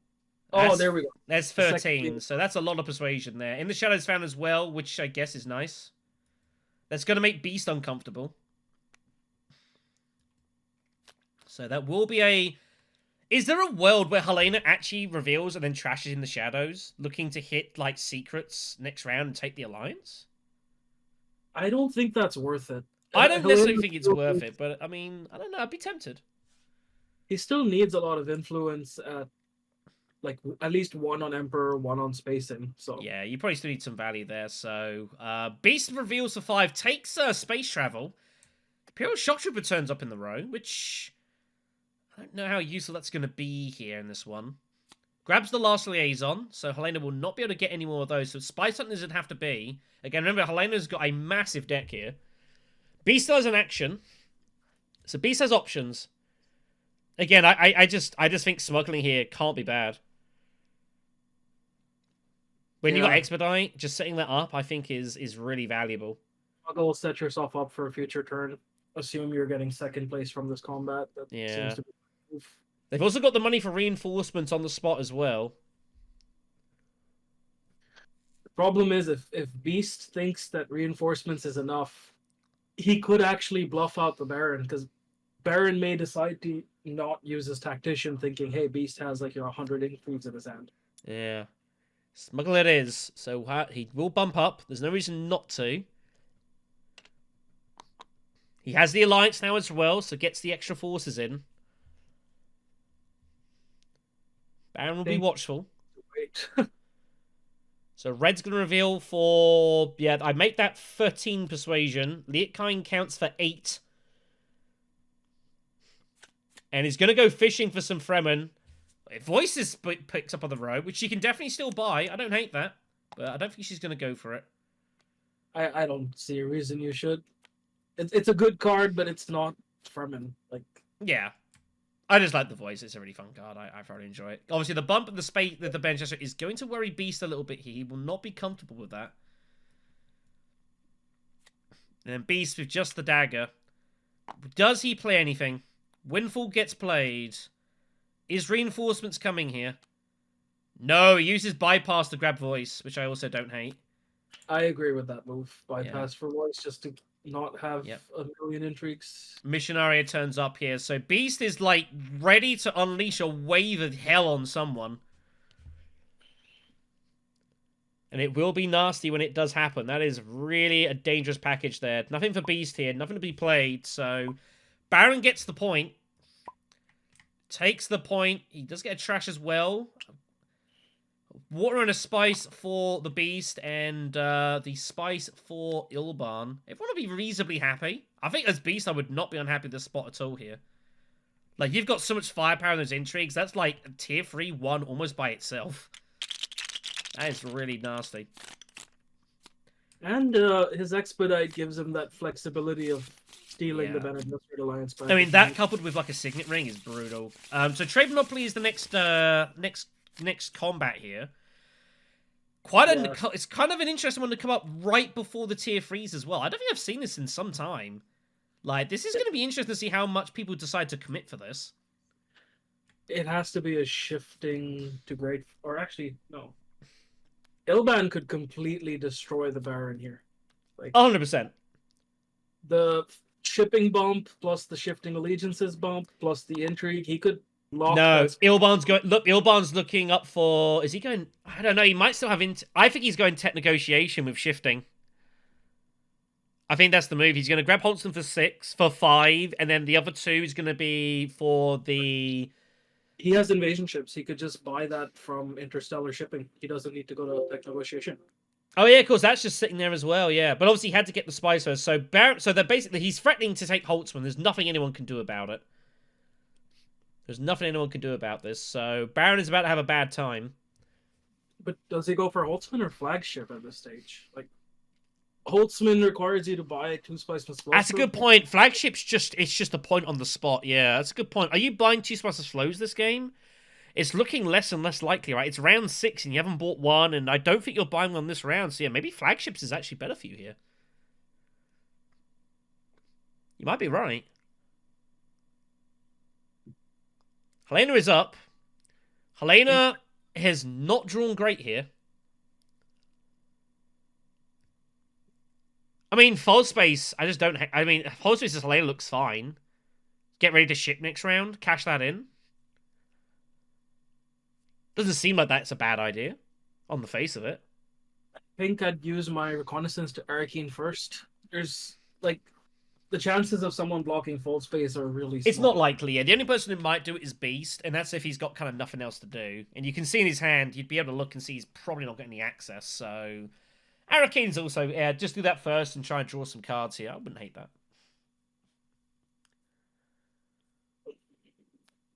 But is gonna just, again, play safe. No, what? Still suits. Now that is a interesting move. What is going on here? Maybe he's deciding to hit Siege Tabber with Siege and Research? Yeah, like, or he's just given up on buying a Spice Must Flow this round and is considering of just pooling his resources. Because, actually, wait, he has 2 cards left in his draw pile. One of them is his Chris Knife, which gives him the passive Fremen Bomb. Yeah, maybe that's being threatened as well. Baron could have a really bad turn here. Yeah. This could be a real bad news for him. Get muted, and then... Oh, it's a painful situation This to be is Baron. going to be really ugly for Baron here. Beast is up. Beast has not drawn amazing, by the way, either. Beast has got Esmar Tuek. He wants to play him, but of course, if he does play him, he's going to draw into his next, into his rest of his cards here, which isn't ideal, I don't think. He's got Weirding Way, but I don't think Weirding Way really helps him much at the moment. Is there a reason for the Beast to actually look to go smuggling to set up like a tech buy of some kind? Does it make any sense? Oh, he doesn't have any green symbols in his hand for him to get his high console. Because the only tech buy I'd see being worth is... He could get hit there. He could get flagships. He could actually go flagship with smuggling and Hager Basin and cash and expedite and taking all spice. He has a negotiate. He would be able to pinch flagships. It is on, but I don't think he's going to do it. I think the better move for him probably would have been to hit Arakeen and draw 2. He has a lot of good access cards in his discard. Yeah, but never mind. So he's going to use Esmar instead and do it this way. Gets his point, which I think he just wants to have here. So it gets him a 5. He obviously draws the card. Up. Yeah. Yeah. Green trying to have a look before the shuffle happened, and he's like, I don't think so. Finds voice. I tell you what, that's not bad. I could have some use here. 2, 4, 6, 7, He's 8. 8. He is 1 shorts. Takes the spice, which makes sense. Where's he bumping? Hopefully the Bene Gesserit. He needs Bene to Gesserit, secure- you think he's got to protect that. But Helena has no intrigues, and she's just played diplomacy, so he's going to go for it. He's going Emperor. He's going to take his chances. And does Ilban go for it? Tech negotiation? Or how does he want to do this? If he wants to get hold of flagships, he can't use it with shifting. He can't do shifting and flagships in the same action. I think shifting and Mentat. Shifting Mentat first puts you at 5 spice. Yeah, he can't. He can't do both. There's just no way. There's just no way. He's got to decide what he wants here. I think he's trying to do everything at once, and he's really risking some issues here. Of course, he can go into invasion ships anyways. Yeah, I forgot about this. He can invasion ships. Yeah, my apologies. He can invasion ships, and he can take spice this way. Yeah, of course he can do this. I don't know what we're talking about. He will be fine here.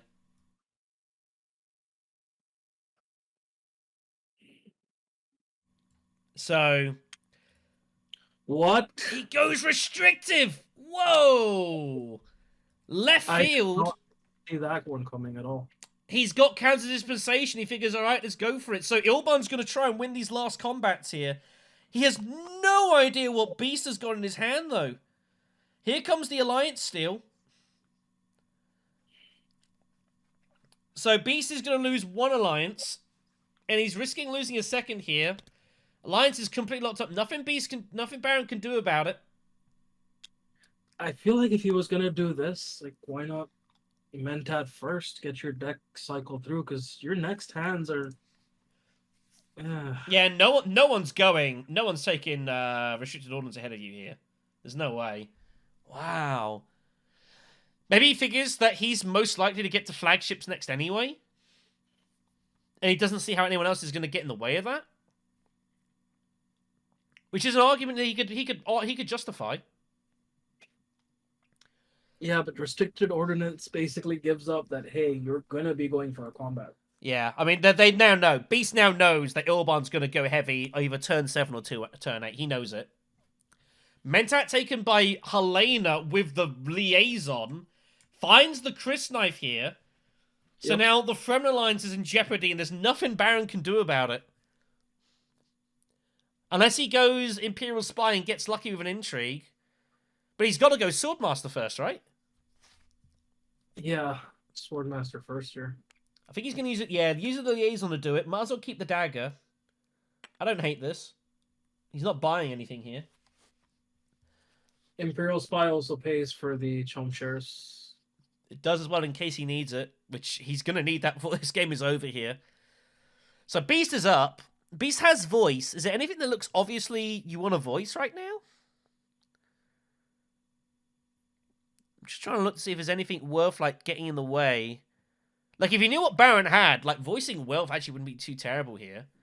But what else could you consider? Is there anything worth voicing? High Council? Probably High Council, or I don't know. I think I might. I mean, the thing is, I'm not really gonna try to help Helena beat the Beast. So No. if I was trying to help Baron, I would voice Hardy Warriors just in case Pat is trying to steal it through there. Do you just go, like, just Arakeen with, like, Weirding Way and just see if you pick up 9 Persuasion? If you do, just buy the Spice? It's hard for him to get it, but I'm pretty sure he has another 2 Persuasion card in there somewhere. The problem is he also has his mother in there, which only works if there's another Fremen and he doesn't have one. He doesn't have it, yeah. So there's a chance that'd be a blank. But at least if he finds it, like, he can use it. Yeah, like, Arakeen is definitely the right move, but I don't think... I think I'd personally go for the voice over Weirding Way.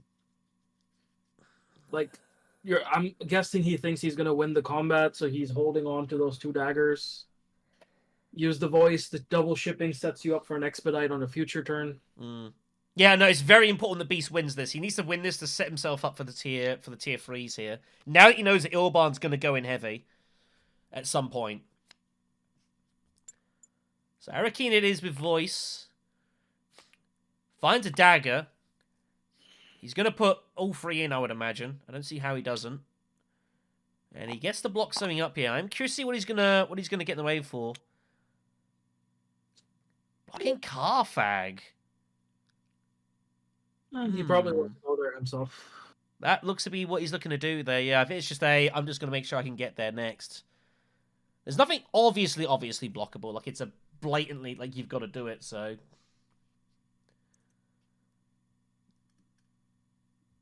Alright, so Ilban's going to reveal for free. He does get the swords. But it's not enough here. I don't think he was trying to win here. No, I don't think so. Not realistically, but, you know. Nothing to buy. Obviously, no more liaisons anymore, so this row's going to be pretty quiet here. Helena still has a couple of actions, but she's obviously going to be concerned about Baron here. I think she's honestly considering, like, a way to, like, reveal now. In order to, like... But maybe you can still go to Arakeen. What is her last card's the question? Like, if you know it's a 2 Persuasion card, you probably just go Arakeen, draw it, and then reveal next round. Like, she's obviously wants to make sure she gets the Alliance before Baron, but has no idea what Baron's got. And I would have no idea what Baron's got. Yeah, they're trying to work out what Baron's rest of his deck is, and trying to work it all out here. Her last card is a Signet Ring. Ugh, that's not what she wants. I mean, I'd still play my Reconnaissance, hit Arakeen, draw the Signet, and then... that still puts you at 5 influence. Yeah, you're stuck at 5. There's no way to get the 6 here. Yeah, the problem is if you get disposal, like High Council early on becomes very important. Yeah, and she's and of course she's given up a lot of money. You know, to be fair, it's been a pretty poor game. Like, no one's had a lot of cash here.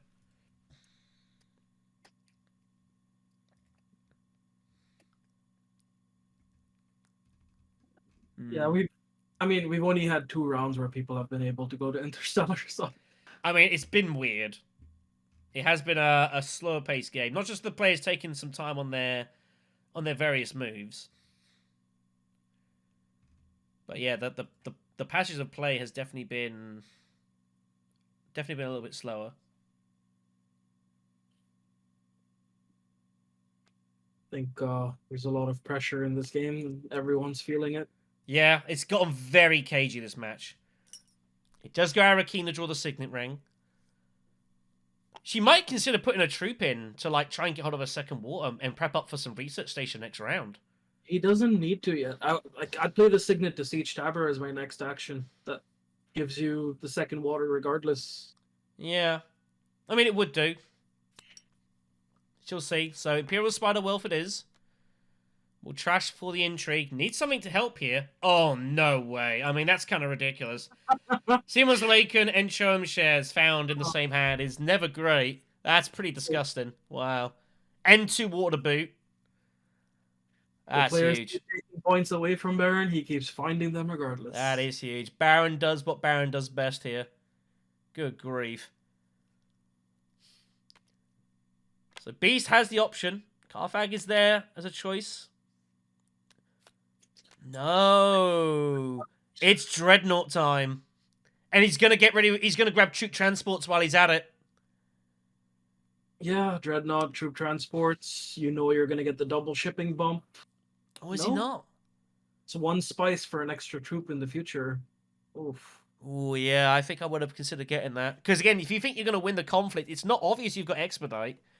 And players then might decide to, like, maybe, like, go smuggling just to block you. But you've got Expedite anyway, so it might work out for you in the distance. So, yeah, I think I would have been grabbing troop transports. Unless you honestly think, like, you're going to find a way to flag ships before other people do. That's the only other thing I can think.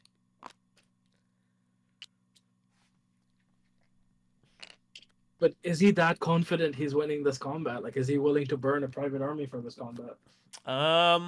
That's the... I honestly think the answer to that question is yes. So Helena's going to use Signet Ring. Let's see, is it a I think it's got to be the water here. I think Research Station is so important for you now. We're going to go Carfag instead.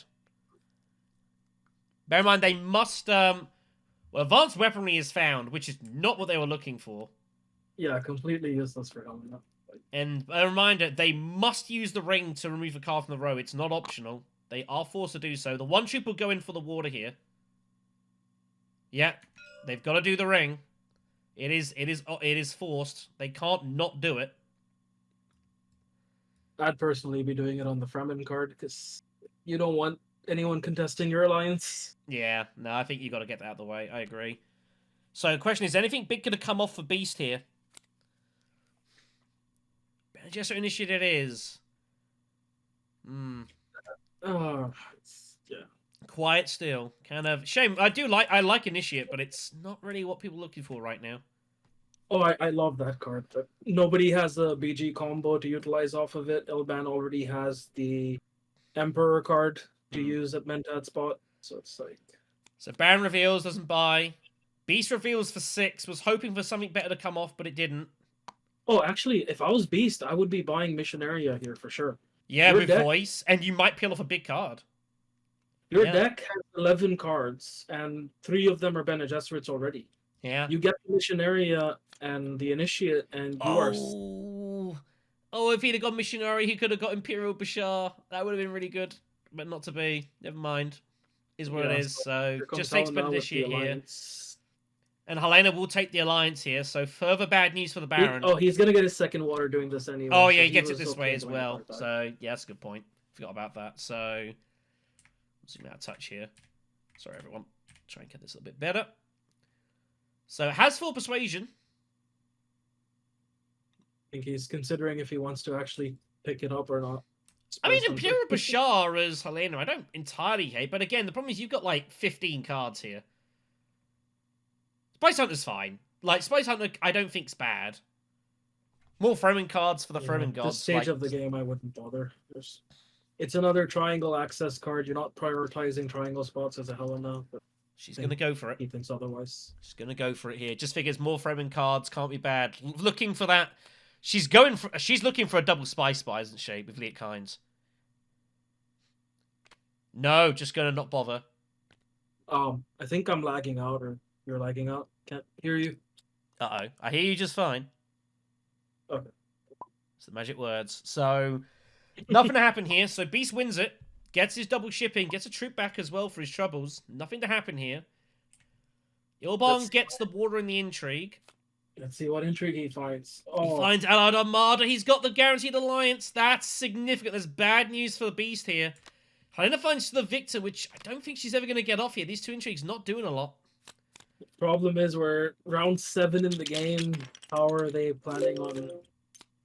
Yeah. Like, Ilban has 3 faction points he's not picked up yet. Like, is he banking on a spy satellite showing up somehow? Or... I don't know. I mean, you can't guarantee that at all in any stretch of imagination. Who knows? Anyway, so Imperial Basin is the first tier 3 conflict here. It's been a pretty low scoring game. So you'd think we've got probably a couple of rounds to go here still, minimum. That 5 Spice Spy for second place, that is a lot bigger than it looks right now. That is huge. So, shipping, Mentat, Swordmaster. What's Ilban's plan here? I don't know. He's going to have to wait here. He might not get what he wants. I mean, we'll see. So it is Helena first. She finds 2 liaisons. In the Shadows is found. In the Shadows to Research Station looks pretty good, but what would you want to do anything first? You just goes... what do you want to do here as Helena? You feel like you might as well use diplomacy first, right? Yeah, Helena's been ignoring the fault space for too long. I mean, he doesn't really have resources, so Research Station is definitely the right call. The other thing he could do is play his... Sorry, can't remember the name of that card. Spice Hunter, get the 2 Spice, go to Selective Breeding. Sorry, get the 2 Spice, then hit Research Station with the Bene Gesserit card, then Selective Breeding to also trash the Bene Gesserit card, which would get you the 5th bump and probably a Spiceless flop.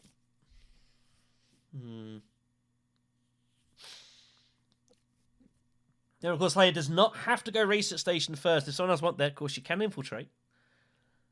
And in the Shadows to there looks pretty good, whatever. So it's a question of, like, do you diplomacy somewhere first? Like, which you might as well do. I mean, even diplomacy in the secrets is not outrageous. That's going to make life awkward for Beast here, who does not want to be spending time defending this alliance here. He wants to be going for this conflict, so... If you challenge the Beast here at Secrets, like, does he really want to go Selective Breeding to defend that? I don't think he wants... He's already set up for his shipping, so he doesn't even need to go there to defend. He doesn't, but she doesn't know that. I just realized Beast is set up to get the 4th bump at Emperor, so he might just... Yeah, he might expedite and just do that just to load troops. Like I say, Ilban, I think, is going to throw a ton of resources at this fight. Ilban's going High Council. He's going to go in with Allied Armada, probably to like Hardy Warriors, I think is what he's intending to do. And use Restricted Ordnance and Allied Armada and hope that he gets over the line here. I think that's what he's intending to do here. But I don't think it's going to work, because Beast has got so much firepower. And Ilban doesn't realise. There's no way to know he's got this much firepower. It's ridiculous. I think Ilban shouldn't be trying for this combat. He needs to actually spend a Solari setup for the next one. But the problem is, I think he feels he's only got 3 points, and it's round 7, and he's got no end games. I think he's going to feel in his mind he has to win this combat. Yeah, but if you look at the table, like Helena is not set up for combat. Baron's not set up for combat. Beast is heavily set up. Like Beast is ready to go, but Beast isn't like massively stacked. But of course his signet ring is active, which is also scary. But the problem is though, is that you feel like you've got to at least contest this fight somewhat. Helena just protects the alliance. Interesting. Yeah, Bit conservative, that I fear. Making sure that Baron's not winning. That's basically. That's kind of brutal. Just trying to make sure there's no, Baron's got a load of intrigues and weird stuff could happen, and not willing to take that risk. I don't hate it. I don't hate steel suits.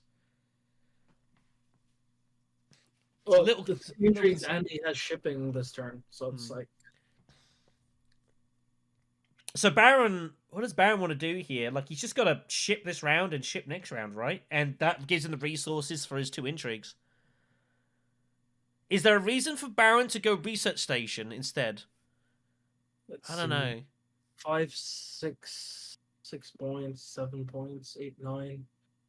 The thing is, the most I can see Baron having is 9 points, unless he got another victory point intrigue. Which can always happen. And I think it's kind of ridiculous. I can't see how Baron turns down. Especially seeing as if you let Beast go to interstellar shipping, he can just pick up flagships. I don't think you can allow that, so... So he will go up and down. No, he's going to go up. I was going to say, it didn't make sense him getting troop transports here. So... I mean, you don't have to trash a card. He might just trash his guild admin, which I don't even hate. You've got another couple of rounds. It makes sense to do it because I don't think he sees himself highlinering, and he knows he needs action bumps at Bene Gesserit and Emperor. Yeah, I don't hate it. Yeah, it's fine. Trash itself. So he's going to obviously use to try and expedite some points here. I mean, going Emperor and just taking the points, fine. I don't see how that's bad.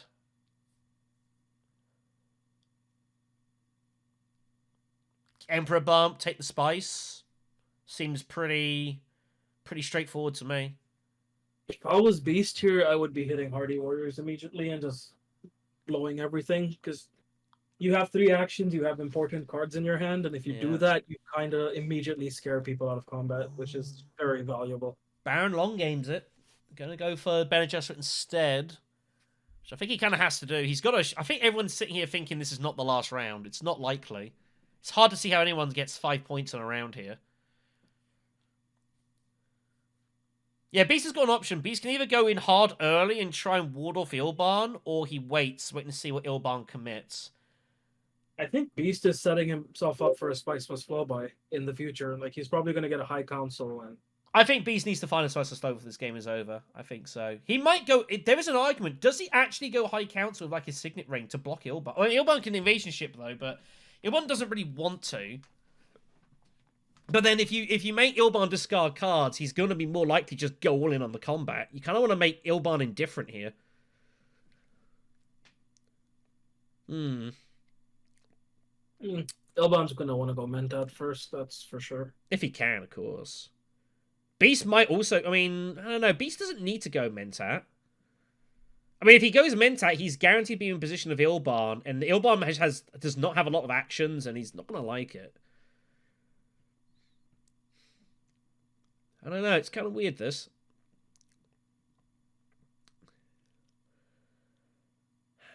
The thing is, like, for Beast, he needs to make sure that he reveals after Ilban. I think that's the important thing here, because obviously a lot of his stuff is, like, plot and stuff. He needs to make sure that Ilban is not revealing after him, because then he's going to have no idea what to commit with, like, reinforcements and whatnot.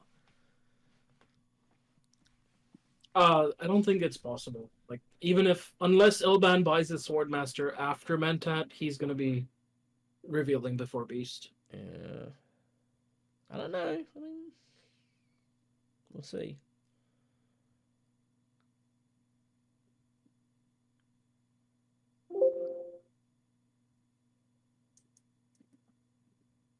Let's see, 2 from Emperor, 2 from Shipping, 4 troops, 2 from Signet, that's 6, 7, 8 from Garrison, 9th from Karthag.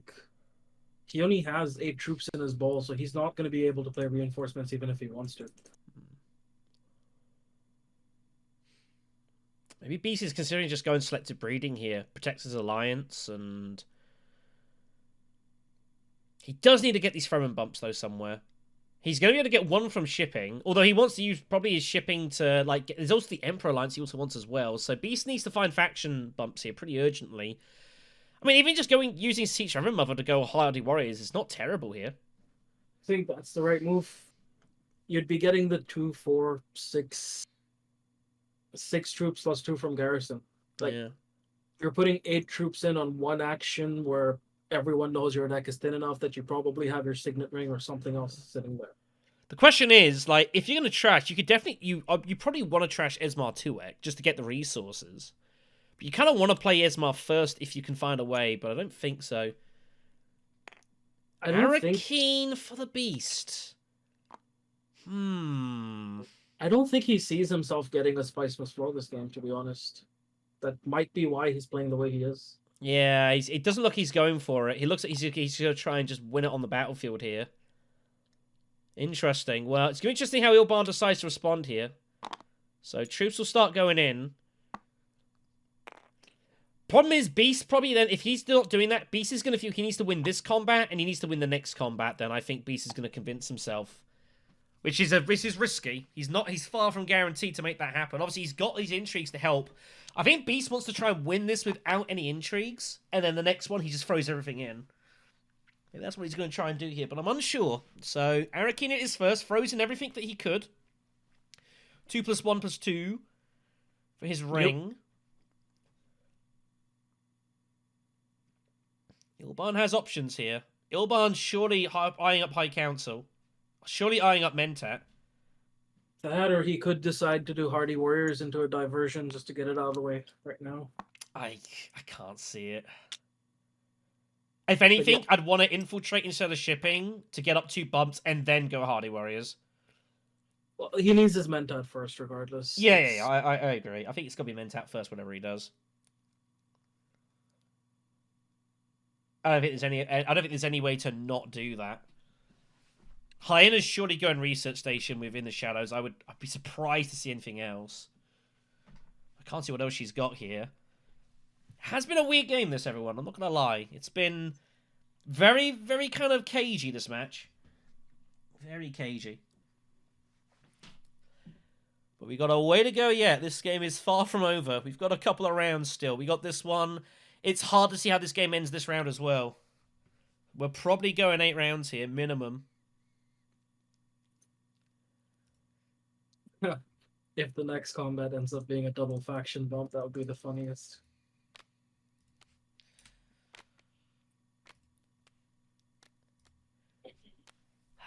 I think the problem is Ilban's trying to work out how can he... I honestly think he feels he needs to win this combat. But it's hard for him to win it. It really is. And it's even harder for him to win it than he realizes. I mean, with our information, it's very hard for him to see a win. Like, he can go for it.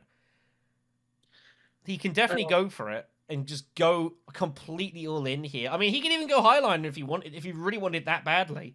Like, he could find, Haga Basin and Highline, like, it is an option to him. Yeah, but that's actually terrible. If he does that, his strength is at 14 when the Beast already has 11. Like, yeah, I'm just throwing ideas out there, I mean, it's not the route. He needs to garrison up. That's absolutely the right call over here. He has 13 Solari. He needs to be getting his High Council. He needs to be getting his Mentat, if not Swordmaster, because 13 is enough for both High Council and Swordmaster. So do you just give up the Mentat and then you've set yourself up for, the other 2-3 turns that's going to happen this game? But it feels bad, though, like, playing as Ilban and trying to win a game without Spice Must Flow, at least one buy of it. That seems terrible. It really does to me. When you can draw 2 from Mentat, when you can draw 1 from Full Space, I think Ilban's got to try and find a way to get hold of a Spice Must Flow this round, whatever he does. I'd personally Signet to Mentat, fold space into selective breeding, try to get a spice must flow that way, and then Yeah, I mean, is anyone else getting in the way of that? I don't know. Beasts might selective breed, but then you can always invasion ships if you absolutely need to. It's not a disaster. With fold space, like in Signet Ring and Mentat, you're drawing like 5 cards. Like, surely you're getting the Spicer's Flow out of that, right? You feel pretty hard pressed not to. honestly, based on how Beast is playing, I would also be concerned Beast has a Grand Conspiracy. Like, I mean, or influence on 2 tracks. He just got his first Dreadnought. He's sitting on the there's yeah, I mean, there are worlds where Beast goes High Council. There are worlds where I could see that. You'd be one. I mean, I would be sitting there, I would have no idea what Beast's intrigues are currently. I'd figure at least one of them's combat related, if not 2. But other than that, like, he could have some end games, and it'd be hard to know, like, what he'd have here. I mean, if he had, like, plans within plans, just a spacing bump is a point. Maybe even he has, like, War Chest or something. You know, and just cashes in at some point for the Solari, and it's just a point. Doom thinking it over here. Going through all of the options. He can Mentat High Council ship, or he can Mentat High Council enter combat, or just High Council enter combat. Like, the 5 spice for second place is huge here. Yeah, the 5 spice is enormous. There's no question about that. And the thing is, he's got Steel Guard. He's got Ad Armada, though, which is nagging at him. And he figures Ad Armada is such a big card here. But it's so hard for him to win this combat. But the problem is, Ilban, if he gives up this combat, he absolutely has to win the next one, or else he's out. And I think maybe he's also thinking, is there another way to get to, like, you know, 9 victory points and be second or something? Yeah, the next combat, like, equal chance it's economic supremacy, and like, in the position everyone is in right now, it's, you can pretty safely, like, Helena's sitting on essentially 8 or 9 victory points. She's just hiding them really well. Like, she just needs 1 bump at Emperor, 1 bump at Facing. Yeah. He can reveal, and she's getting a Spice of Flow somewhere, like, for sure. She's getting at least 1. You know, so it's awkward here, but I think Mentat's just gotta you just gotta go Mentat here. I think more often than not, and just kind of, you just gotta draw cards. I think Ilban has to get Spicer's Flow here. He might try and maybe flirt with the idea of going into combat, but I don't think he can realistically do it this round. Yeah, like, if he does Mentat High Council into selective breeding, he's probably guaranteeing himself a Spice Must Flow. Plus, it's a good setup for when he ships next, because it gets him. He's missing 3 victory points on faction bumps. That's 6 influence. Which is brutal. Which is really brutal, and he's nowhere near getting the Emperor. I mean, he's got 6 bumps in one spot, and that's it. I mean, in theory, like, the idea he's hoping for is that towards the end of the game, he's going to be able to shift away from the Emperor one of those bumps to get a point somewhere, and hope the Embaron doesn't take it. He does go Hardy Warriors. He's going in. Oh my goodness. Oh, he's going for it. He's gonna divert and just get this now. Yep. So he can look. So he's still threatening, like, some bits and pieces. But wow, that is he's going for it. Holy crumbs! Don't think that was the right move at all. Holy crumbs! I think he figures he just wants to get the 5. I don't think he's going in for the victory. He thinks he wants the 5 spice. For the flagship, it makes sense. But, like, is his second move going to be High Council, or? I don't know. Now he's, like, wasting that fold space. He's asking for trouble here. Goodness me. All right, then. So Helena's up. I mean, it's just in the shadows to research station for me, like, pretty much every day.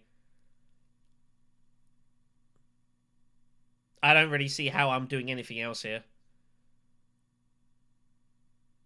You know, you're discarding, you hope to find, like, you get more than 9, discard a card to get a bump of one of your points, and whenever you reveal, you trash in the shadows, and you make Beast's life hell. You get an intrigue out of it minimum. Like, I would be 100% revealing, I would be trashing in the shadows with Disposal Facility this round. Like, I think almost all the time here. Your deck is so big, you're probably never seeing in the shadows ever again. But So the thing is, if you don't trash it this round and through somehow you get 2 spice, if you hit selective breeding on a future round, you can trash the In the Shadows from your discard pile to lock in that alliance. this is also true. Because realistically, I don't see this. Like, yeah, we know the game is ending soon because we're on round 7, but unless Beast wins 2 combats back to back, I don't see it ending. You really think we're going 9 rounds? Wow. Especially if one of the next 2 combats is a double bump, Grand Vision, or Economic Supremacy. Yeah. I mean, if you guys watching this video will know better than we do. We are living it live. But regardless, I think Helena's got a research station, I think. Honestly, what else is she doing here? Like, she could diplomacy still, which I still don't hate. I don't know. The argument is you could steal diplomacy secrets and ask Beast what he wants to do. Because Beast does not want to go selective breeding right now when he's being, like, Ilban just charges at him like that. Like, that's kind of scary. And Beast kind of wants to do something about that. You know, maybe you're trying to take advantage of a situation. Maybe what you even do with Helena is... I don't know. I'm really unsure. I mean, there's options for it. But, I mean, just going fold space or going wealth, like, can't be bad. It's a point. I'd probably go wealth with it, you know, just to get the cash. And then in the shadows, research station, and just discard something if you can to get the fold space bump. Actually, I think playing a liaison through research station is a better idea for Helena. Wow. That seems crazy. She is going for it! Yep. She's going for it. Oh my god. She finds it. Oh, she finds quid pro quo, but it's not playable. Poison Snooper is found. Wow, so Beast has a problem here. Beast does not like that at all. Beast hates it. Poison Snooper is going to get played on the spot here. Signet Ring is found. Might as well keep it. I would keep it just for the research station access. Yeah, there's options here. You're going to reveal and trash in the shadows. Like, that alliance is yours. So. That is brutal. I mean, Beast is in... Yeah, he hates this. The only way Beast secures this alliance is if he goes to selective breeding and plays his expedite for the double bump. Which would be savage against Which is Helena. not... Yeah, that would be crazy. Baron goes High Council first. Yep, fully expected. Gets in front of that with his monies, but Secret Forces, which is actually playable. But I think he's going to play Show Him Shares first here, which he does, so takes the point. Seamless Awaken's still sitting in there. Now Baron's got a bit of firepower sitting here. Oh, Baron might hit research station this round and try to buy a Spice Must Flow out of it. I mean, if he finds his way there, if Helena doesn't go there first, I would thoroughly consider doing that if Helena doesn't get there. So Beast has a decision to make. Does he go for the combat or does he try and defend the alliance?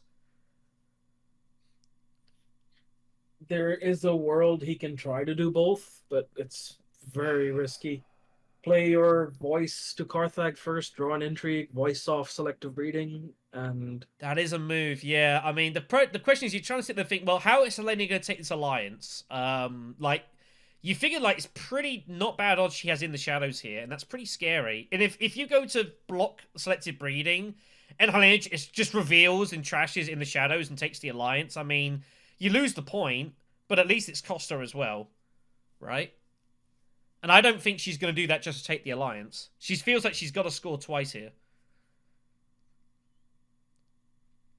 But Beast also is obviously not happy with this situation. Mentat's also sitting there as well. And he's obviously worried that Ilban's going to take it, and then he's going to be out of position at Ilban. I think Beast just needs to commit here. Take your expedite, drop that on the Bene Gesserit track, and if Helena double bumps it, yeah. Yeah. But the concern is, again, it's easier just to reveal and trash it. It's awkward, this. You know, if you go selective with expedite, you guarantee the alliance. It's totally safe. Fremen access is completely blocked to you here. That point looks pretty distant at the moment. You can always trash Esmar 2-Ek as well. And just get the resources back from that. But it looks like voice is being considered here. Helena, of course, cannot go selective breeding, though. Is he going to block research station? Oh, Ooh, that would be savage. Oh my god. Smuggling to research station and blocking research station. Or Hagger Basin.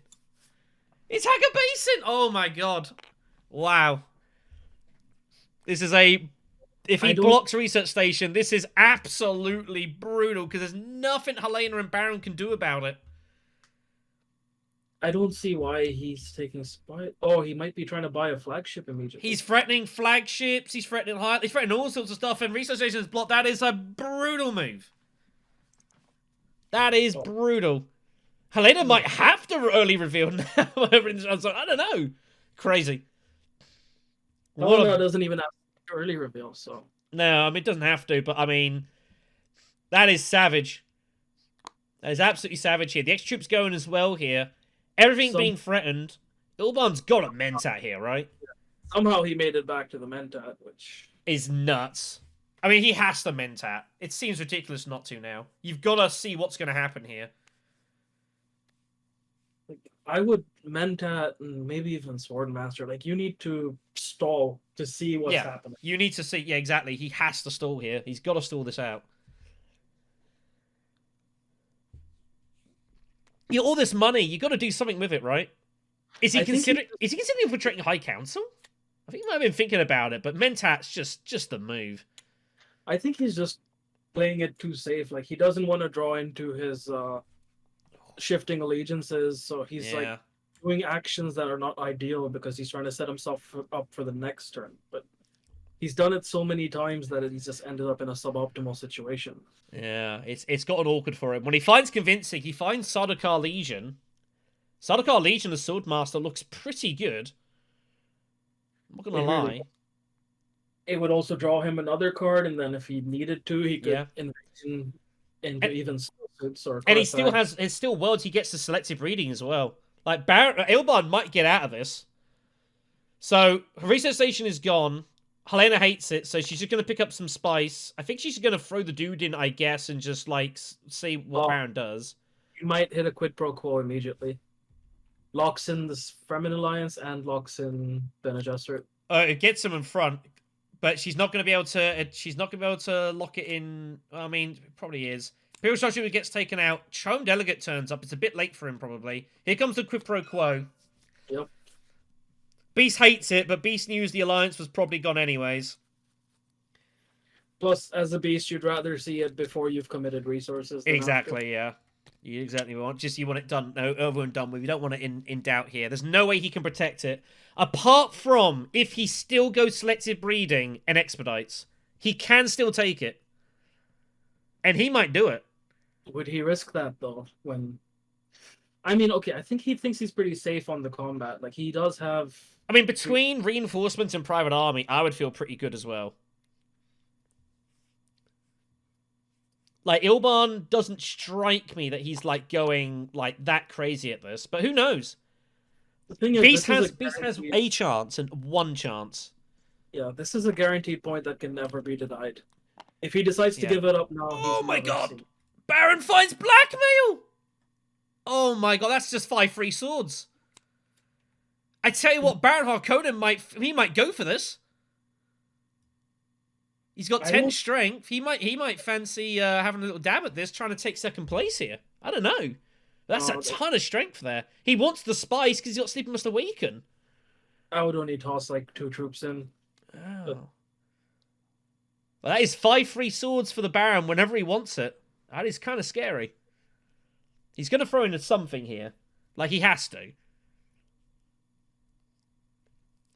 Beast might feel threatened here and decide to drop a Highliner. So. I know, this is the thing. Like, this might... How hard he goes in might affect what Beast does here. Beast is sitting there thinking, don't go all in. Just don't do it. Just throw in, like, a couple of dudes. Don't throw them all in here. He would hate that. Yeah, Ilban needs to Swordmaster here. He needs that stall to see what is going to come up or what's happening. Like, oh man, he puts in the 2. Beast is okay with that. So Beast has one chance to save this alliance, and he has to do it right now. Selective breeding and expedite. It has to be now.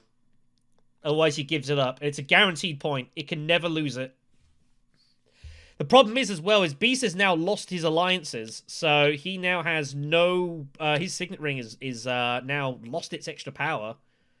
There's reason for Beast to go for this. Ilban really needs to just stall. He's got to stall, 100%. Yeah. I mean, if I'm sitting there as Beast, like... I've got to be sitting there thinking, if I don't take this alliance now, it's gone. And I'll never get this back. And it's so bad for Helena if I take this alliance. It's, like, absolutely brutal for her. I mean, she's sitting there with 2 alliances, by the way. And she's ready to get 2 more points. Like, Helena's looking pretty good here. I think it's worth it. I think you take a chance on the combat. Like, you've got so much backup firepower, just in case. I think for me, I'm going for selective breeding. I'm taking this alliance back, and I'm like, okay, fine, so be it. I agree with you. It's a guaranteed point. Like, don't give up a guaranteed point for a potential point. Yeah, I think you just got to do it here. It's not ideal, but I think I think it's ridiculous to not do this. In a worst case scenario, Ilban wins this combat, but he's so far behind that I really worry about it. And here it is. Here it is. He is going to do exactly that. So Helena's plan has not worked. He does retort with selective breeding. He's going to trash the dagger out. Draw the 2. Benja's sister. Convincing found. There's the expedite. Helena hates it. There it goes. Yeah, he needs to lock this in. There's no... So regains it. That is a big blow for Helena. Taking the extra spice. So the question now is, how does Ilban respond? Like, Ilban, like, does he Swordmaster with Liaison and then just absolutely fire everything in here? That is the question. He might think he's got a chance now. That Helena's given him an opportunity here. But he's got to stall with the Legion. Like, 100%. Yeah, he needs those Legion troops, and he might not realize it immediately, but just that extra turn stall is pivotal for him. I mean, he's got 10 swords if he wants it. Yeah, Beast might not reveal... He may not choose to play his reinforcements on reveal, which... I don't know. It's going to be an interesting choice. If he doesn't, he might lose this conflict. If he doesn't, he will lose the conflict. That's... Wow, yeah, this is a tough spot for him now. So, Helena reveals, obviously there is the bump. Beast feels very vindicated. Helena just too slow. Takes the delegate. Gurney Halleck turns up in the row. It's a big card, but it's probably too late now. Baron with 6 will take it, but he may never see it. Test of Humanity turns up, which is also pretty decent. So here we go. Does Beast go for reinforcements? I think given the fact you can have a ton of spice, I think you've got to, and you've got to be really scared of Ilban, like that Sardaukar Legion to Swordmaster and sorting you out. That is very scary. I think you've got to chuck them in here. It sucks to chuck them in and find you get nothing, but it's 2 points. It's just so big. Relying all on Private Army is asking for trouble. He needs to use it. But he might not. He has 4 to buy. He's not going to do it. Oh, no! He's not going for it. Yeah. So his final strength would be 21. Oh, but how's Ilban putting the troops in? Oh, he has invasion ships. It doesn't matter. He could invasion ships into Carthage with his fault space. He could... Still suits. It gets his point there as well. I don't think he wants to risk it with still suits, though, because if he goes still suits, he's putting 2 more troops in, puts him at 12, reveals Stilgar for 15, Dagger for 16. Armada gets in a 23. I mean, that looks not bad here. Oh, he might just ship with troop transports to put them in. Oh, he's going to do it this way instead. Which is actually... What? No, he did go up and down. Yeah, okay. So troop transports is taken for the 2. So they're going to go in here. So Beast is losing this conflict here. Ilban has gotten... I don't want to necessarily say Ilban's got unfortunate here, but extenuating circumstances has resulted in Beast deciding not to commit here any more troops, and Ilban is going to take the spoils here. Unbelievable. I think Beast just figured there's no way Ilban's going to have an extra... Like, in one turn, is he really going to bring his strength up to 21? And unfortunately for him, the answer is yes. Yeah. Oh, it's a big miss from Habboot. And this victory is gone. And Ilban, from nowhere, suddenly has chances at winning this game. He's going to be leading going into round 8. Ridiculous, this. Wow. And the problem here is that Beast is he gonna fire off Private Army? And then, Ilban has to use Allied Armada? I don't know. Like, Beast might use... Does Beast use Private Army to tie? I have no idea. Probably 100%. not. I'm also surprised Beast revealed, but he didn't buy any of the cards on the Imperium row when there is a Test of Humanity up there. Yeah. Even Imperial Bashar's not that bad. But Test Humanity, I agree. I think I would have loved to have taken that as Beast. Wow. How is Ilban going to win this conflict? Unbelievable. That and Beast really needs to get that mission area. That would have... Yeah. His deck has so many Bene Gesserits in it. Crazy. So Ilban's going to win this conflict here. Oh, Ilban's trying to set up for next conflict too. He is, yeah. He's 100% setting up for next conflict as well. He's trying to try. Beast is surely going to have to use Private Army, though, which means Ilban's going to have to use his Allied Armada now. Which Ilban is not going to be too happy about, but there's nothing he can do about it. Like, Beast has the Private Army here, right? 100%. But he can't be using his Private Army thinking he's good here. Oh, he's sitting there thinking, why didn't they use reinforcements? He must be thinking this. No combats to be played here. Private Army comes in. Allied Armada to retort. Ilban wins the conflict here, and Beast is wondering, why did I not use reinforcements? What has he done? To 20, yeah. That reinforcements was the difference. And he would have won it. That's brutal. That's absolutely brutal here. But it's not to be. So Beast just takes a ton of spice.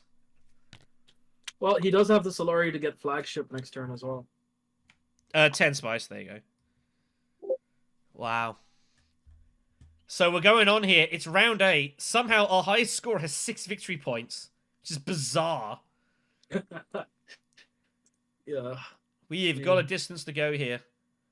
Baron's going to ship this turn, puts him at 8 victory points. If he hits secrets, that's 9. Yeah, there are worlds as ends here. It's Arakeen. It is 2 more victory points. I have no idea who's favourite in this game. I think Baron by automatic because he has Sleep Must Awaken, I guess. He ships, he takes the spice, he doesn't have any blue symbols to go. He has no city access for research station, can you believe it? Oh my god. Wow. What on earth? That's an outrageous draw. Unbelievable. And Beast has no way of getting his Emperor Alliance either. He's not even drawn that. Wow. Helena's hand's not very good either. No one's hand is that good here, to be brutally honest. Ilban can still Sword or Mentat to cycle. Helena is in... Actually... Well, she has 4 cards left. She can research station and almost guarantee a Liet. So she's Liet's basically guaranteed. It can't be stopped. But how between is research station and Arakeen, she can get there.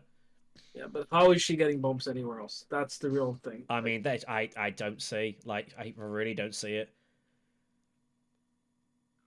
This is why I wanted to find a way to play in the Shadows last round rather than just reveal it. But alas, we are here. So Baron does indeed take the shipping. Having to think about where to put his bump here. I don't think it really matters which one you're bumping.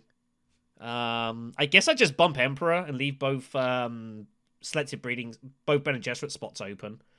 I think he's more concerned about who's going to block where, right? Because that's also what he's worrying about. He would love to get to selective breeding, possibly, but then obviously he's got Super Must Awaken though, so. And he probably wants to get it off this round. Does the Baron think he can win? If he bumps... Here's an idea for Baron. Does Baron think he can win this conflict? Sleep Must Awaken, one of the faction friendships, and wins the conflict for 2 and wins the game. Is that what he's considering here?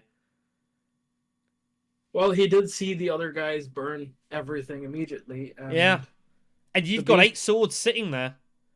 I Maybe think he just used the water to go great flat or something and just hits Highliner and just wins the conflict. I think the Beast might actually go for a Mentat here as his first action. Yeah, I 100% want him to go Mentat. 100%.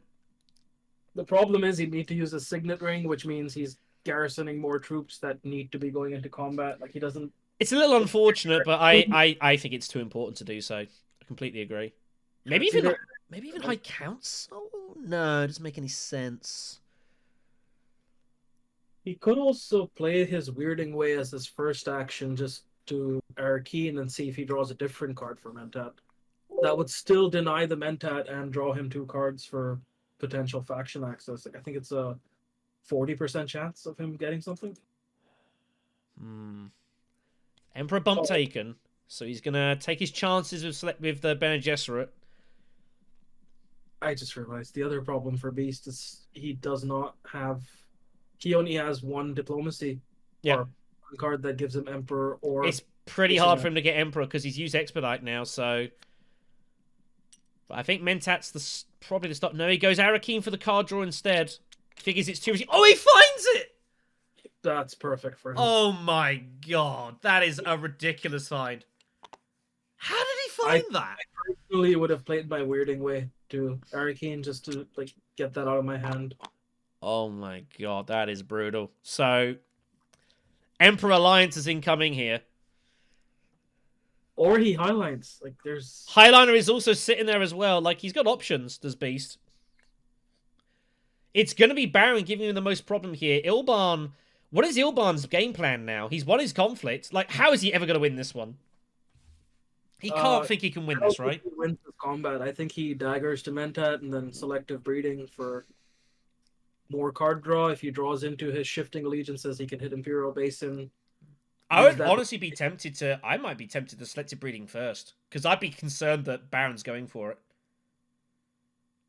I'd be very suspicious that Baron is going to go selective breeding if you don't go there first. Because he went and took the bump with the Emperor. That tells me Baron's going to Bene Gesserit, and he wants selective breeding. He's got High Council. Now, for me, I go selective breeding first. I've got to block Baron here.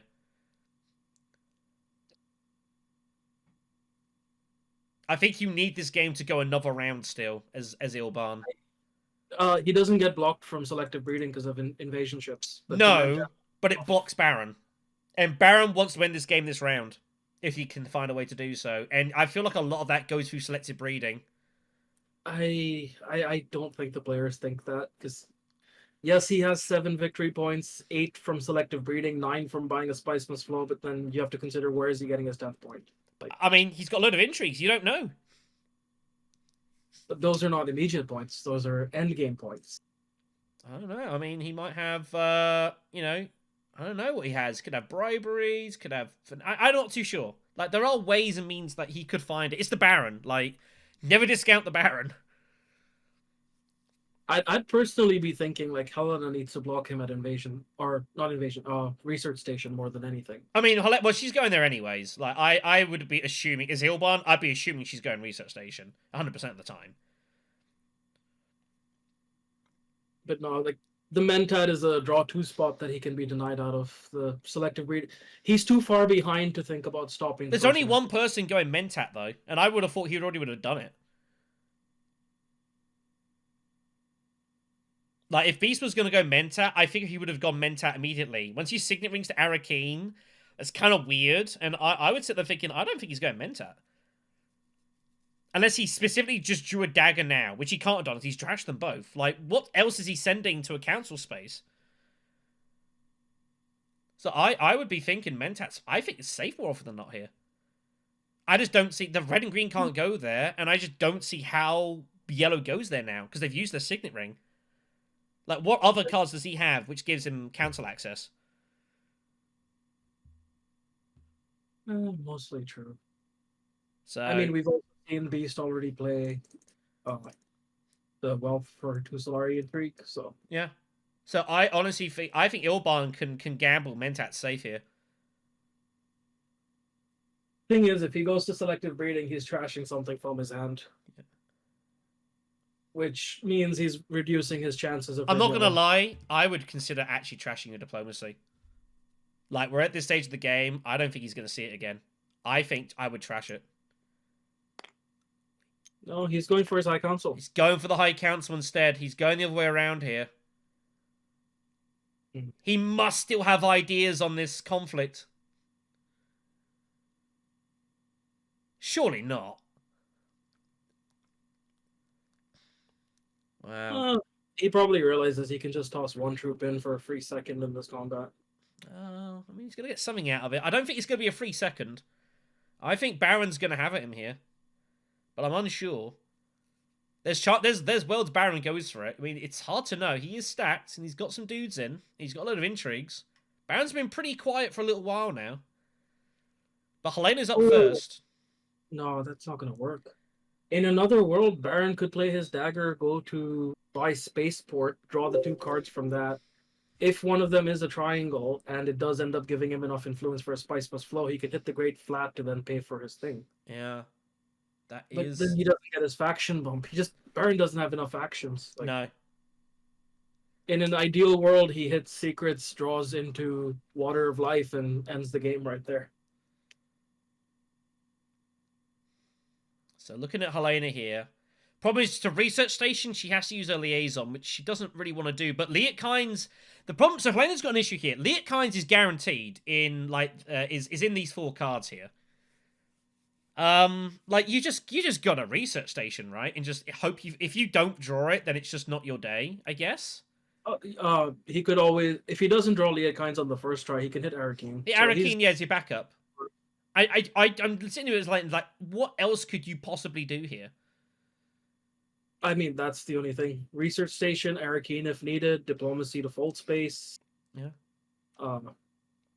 You don't. 4 or 5. In another situation, Helena could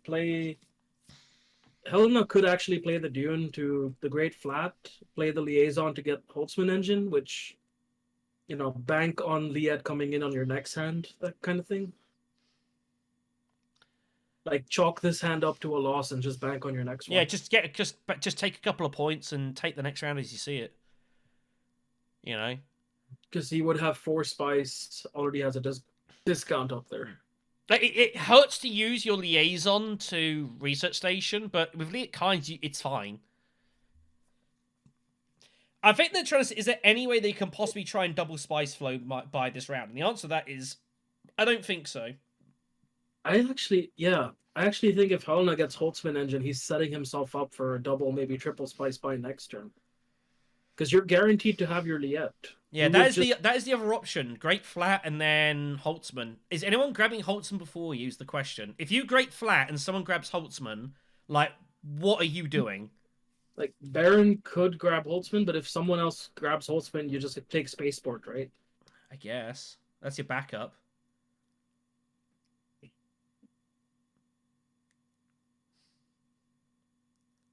I'm very nervous here, though.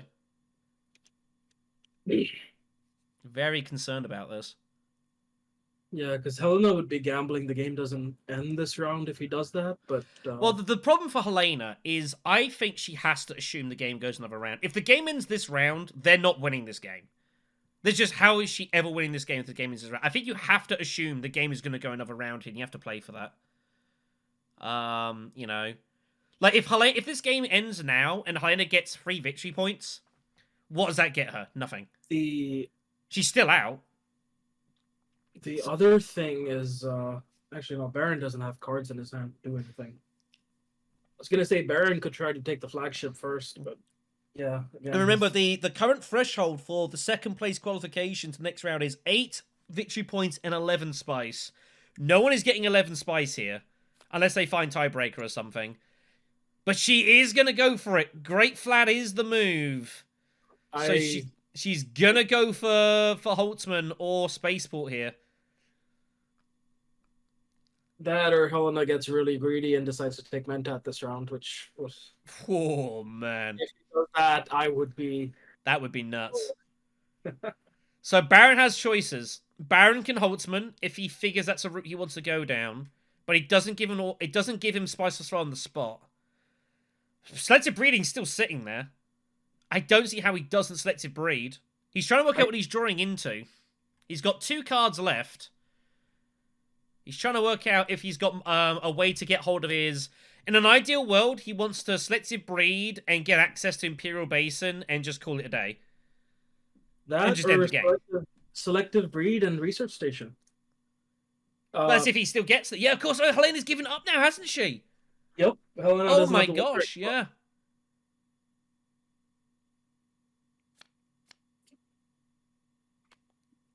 Yeah, he Oh, did he's trash. doing a trash. It's a bit late. Yeah. This could be interesting. Yeah, I think, yeah, I think it's out here. We've had a lot of action here.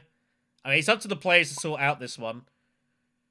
I think I also remember he did trash it, so I'm not sure how it got back into his thing. Because he did go there and he did. Oh, trash yes, he it. trashed it himself, didn't he? Yeah, that's a good point. I'm sure even if we watch the replay, we'll see it get trashed. Yeah, no, it's right. Yeah, because he trashed it himself. Yeah, he trashed it himself. Yeah, I was gonna say you're right. So when he did that first action, when he went to wherever it is, One of the smuggling spots. Yeah.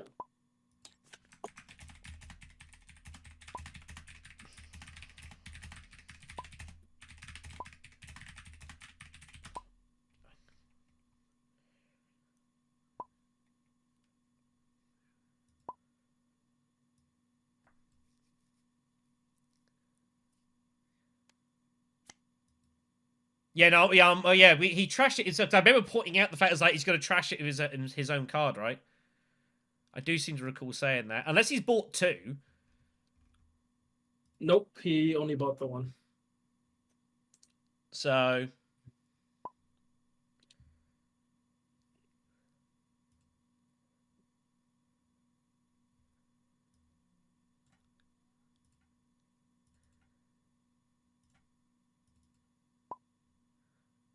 Doom's happy with it. So we're going to move on here. So here's the selected breed. Baron's going to hope he finds a way to just end this game now. It's far from guaranteed. My only issue is how is he going to get that 4th spice? He must think there's a mining card in here. And he's going to get to Imperial Basin. There wasn't.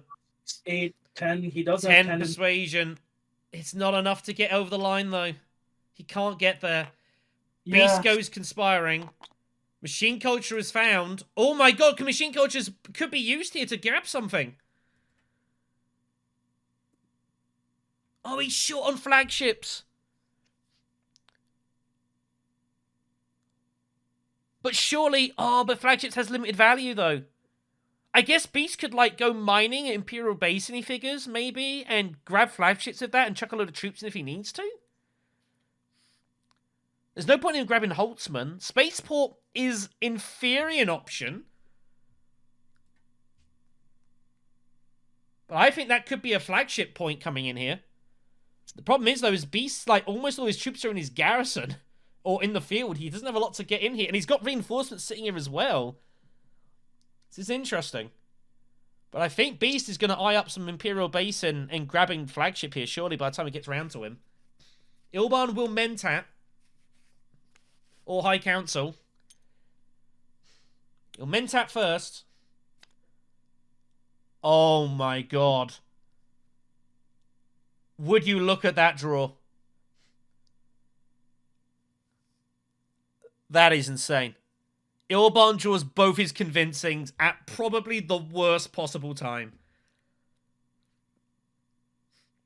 I don't know if Ilban's going to recover from this. Wow. Wow.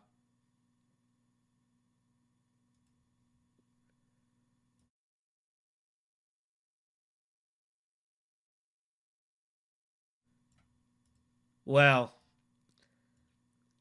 Helena is up. Helena is also short of actions. I think Helena is just going to smuggle here. Yeah, and she does.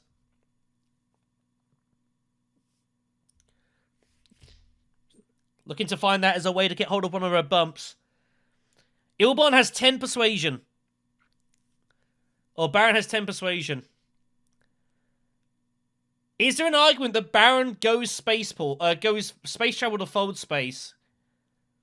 Makes Ilban's life more awkward with shifting allegiances. Gives him extra fodder for blackmail if he needs it. He's drawing into his next cards, though, but Baron's only got, like... He's got virtually no cards. He's trashed so much. Where's Baron's discard here? He would be guaranteed the spice must flow. I think there's an argument here that Baron goes fold space with space travel here.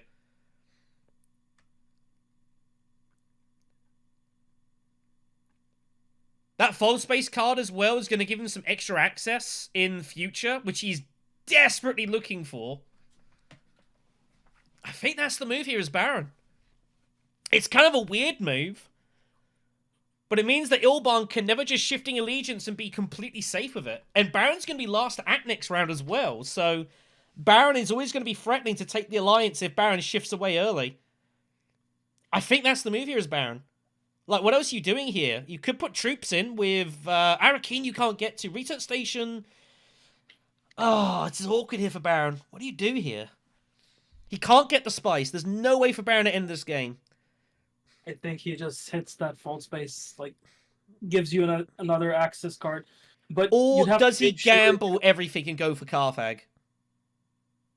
No, I would not gamble. It seems insane, but I mean... There are ways he could go to Carthag, and I don't know what he'd do, though. I don't see how he could possibly win from it. But I think for me, it's space travel. I think it just makes Ilban's life horrible whenever he does use shifting allegiances. The only thing with space travel is he needs to make sure he does not acquire the fold space before he cycles. Yes, yeah, I agree. He needs to cycle his draw the next card before he takes the fold space. Agreed. Make sure, give yourself maximum chance to find that next hand. Obviously, getting it now you don't want to do. But I think that's the move for me as Baron. It's kind of a semi-pseudo stall. Like, I think Baron does want to get into the conflict, though. But I don't really see what else he's got here. Like, you don't really need to go research station now. Like, you've got your persuasion. Arakeen would be nice.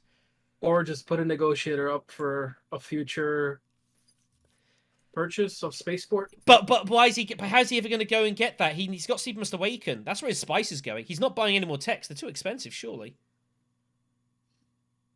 He's just bluffing people at that point. I mean, why would you bother bluffing here?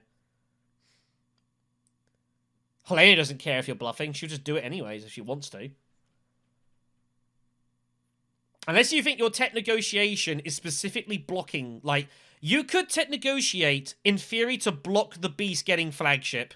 And that's exactly what's happening here. This is purely a block of flagship on the beast. It's all this is here. Wow. Machine culture. But he couldn't get there anyways, and he's going to get it via Imperial Basin. So this has not worked for the Baron here. And there's the machine code. It's like, oh, okay, I'll just do it this way. Baron's a little unlucky here, I'm not going to lie. But, I mean, it's kind of comical in a way. But here we go. Flagship it is. Memo quarters might end up showing up or something massive, like detonation devices. That would have been huge for the beast if it was visible. I mean, yeah, but he'll happily take what he's got here. He's not going to complain. So, yeah, Beast just sends it all in with flagships. With flagships and reinforcements, no reason not to chuck it in here. Yep. If I was sitting there, I would be concerned he's got, like, stage incident or something. I'm not going to lie. Even with the staged incident, he's at 9. So yeah, he still can't win the game, though. There's no way he can win this. Next turn, Beast needs to hit Still Suits and Hardy Warriors. I don't see how he's ever going to manage that. I don't see how he's ever getting to that point here, so... Ilban's got a couple of actions. He wanted to find Imperial Basin, but he can't get there. He's got no counter action. Him drawing both convincing ult, by the way, was absolutely gross. He just, I think, in an Ilban situation, I just hit Carthag at this point. It's got to be Carthag and see what happens, yeah. Just hope that an intrigue saves you. He does have, he does have invasion ships. I mean, nothing's happened, but it's up to the table to sort out here. Doom is saying no. Official rules are once the turn is passed, like that's it, you're committed, unless the table decides to change anything out. But we're deep into a quarterfinal match here. Yeah, the next tech is. I mean, yeah, it's.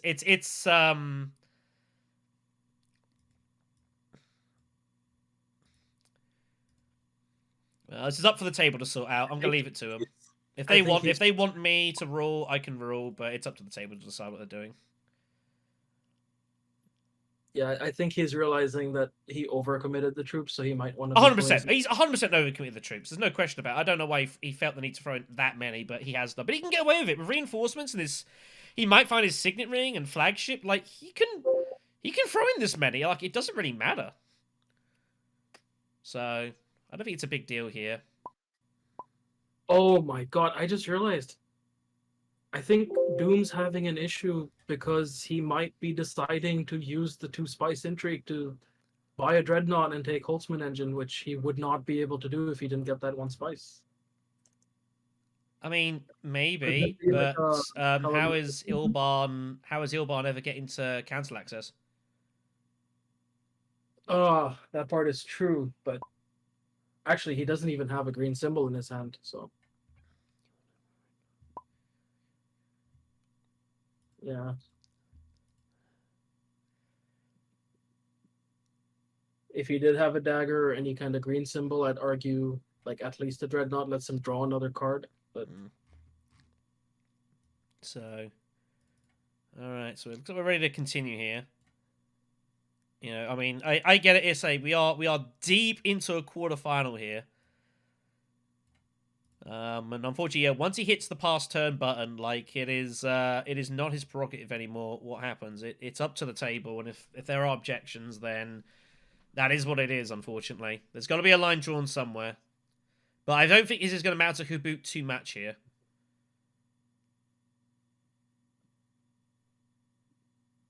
Some players will say yes, some will say no. You know, both are entitled to it. But I don't think it's going to make a huge difference here. I think Beast would like to have kept a troop or two back, but again, I don't actually think it's going to make a big difference between flagship and reinforcements. If he's got 3 troops, if he's got 5 troops, I don't think it's going to make a huge difference here. But who knows? I suppose the question is it might, but it is what it is. Habboot's passed. It's done. So let's move on here. Ilban is up. So Ilban has 7 persuasion. He cannot buy Spice plus Flow. I guess is thinking about but I don't see how he ever gets Holt's an engine. I don't think it's possible. I think he just Carthag and infiltrate ships. That's his. Yeah, I don't. That's think what he needs to do with that hand. There's really nothing else he can do. The only thing he might be looking at is like invading Arakeen to try and find find shifting, I guess. Well, if he invasions into Arakeen and finds a 2 influence card, he does have a 9 for a reveal, but then he's early revealing. Like, yeah. So he will go. He's going to go for Dakin here. War of Life, but he can't use it. The exact intrigue I said Baron needed. He can't use it. He doesn't have water, and he's got no way to get it. Wow, that's pretty insane. Ooh. I think Ilwan just wanted to get some troops in here as well. I think he was desperate to get some in here. So Helena's up. Helena, it's too late for so Helena's. If Helena wants Holt to an engine, she can get it, and I think she kind of has to, right? I don't really see what else she's doing now. Do it right now. Just play your liaison, get your Holtzman, set yourself up for your next turn. Yeah, Liat Kind's coming in. You know you're going to get basically 2 points worth of stuff, right? Because, like, you buy 1 Spice Must Flow this turn, it's 2 points. You buy the Holtzman this turn, it's indirectly the same as being 2 points. That 6-card draw could be the difference. And if you buy it, there's no way Ilban can possibly ever get it as well. In case he finds a way there. Like, obviously, he can invade the ships and ship again and take Holtzman. I think it's too important here. Yeah, I think you got to take Holtzman and just get it now and call it a day. I don't think there's any point going into combat and throwing a Duding, because, I mean, I don't think 3rd place is worth enough here. The Intriguing 2 Solari is not very good. So, Ilban's next hand, assuming he ships, he's probably going to have a Shifting Allegiances. Shifting's coming. Yeah. Ilban's going to get his points here. Ilban is going to be... Favourite? Question mark? That would put him at 8, maximum 9 with a Spice Must Flow by. Like, he'd need to win the combat, which is not unrealistic because he does have a troop transports at this point. We And don't know what also, conflict it is. I mean, the only conflicts remaining is Carfag, Grand Vision, and Economic. They're the only ones remaining here. this is a very tight game. It's amazing we're going to go 9 rounds here.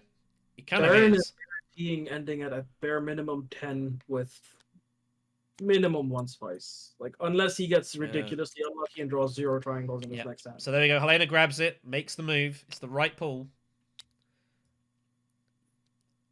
Let's see memo quarters or something insane show up. I mean, if Spy Satellites, I don't think it's too late for Spy Satellites. Wind Traps it is. Garbage. That is not going to get picked anymore. So Spicer's Foe for the Baron gets him to 9, but has no way to close the game out. He has 2 more Persuasion, but I don't think he's going to use it on anything here. Players will breathe a sigh of relief that the game's going on here. Because I'm not too sure if they knew it was going to end this round or not. They had to kind of hope it didn't. So Beast reveals for 5 and some swords. Beast is going to win this conflict, everyone.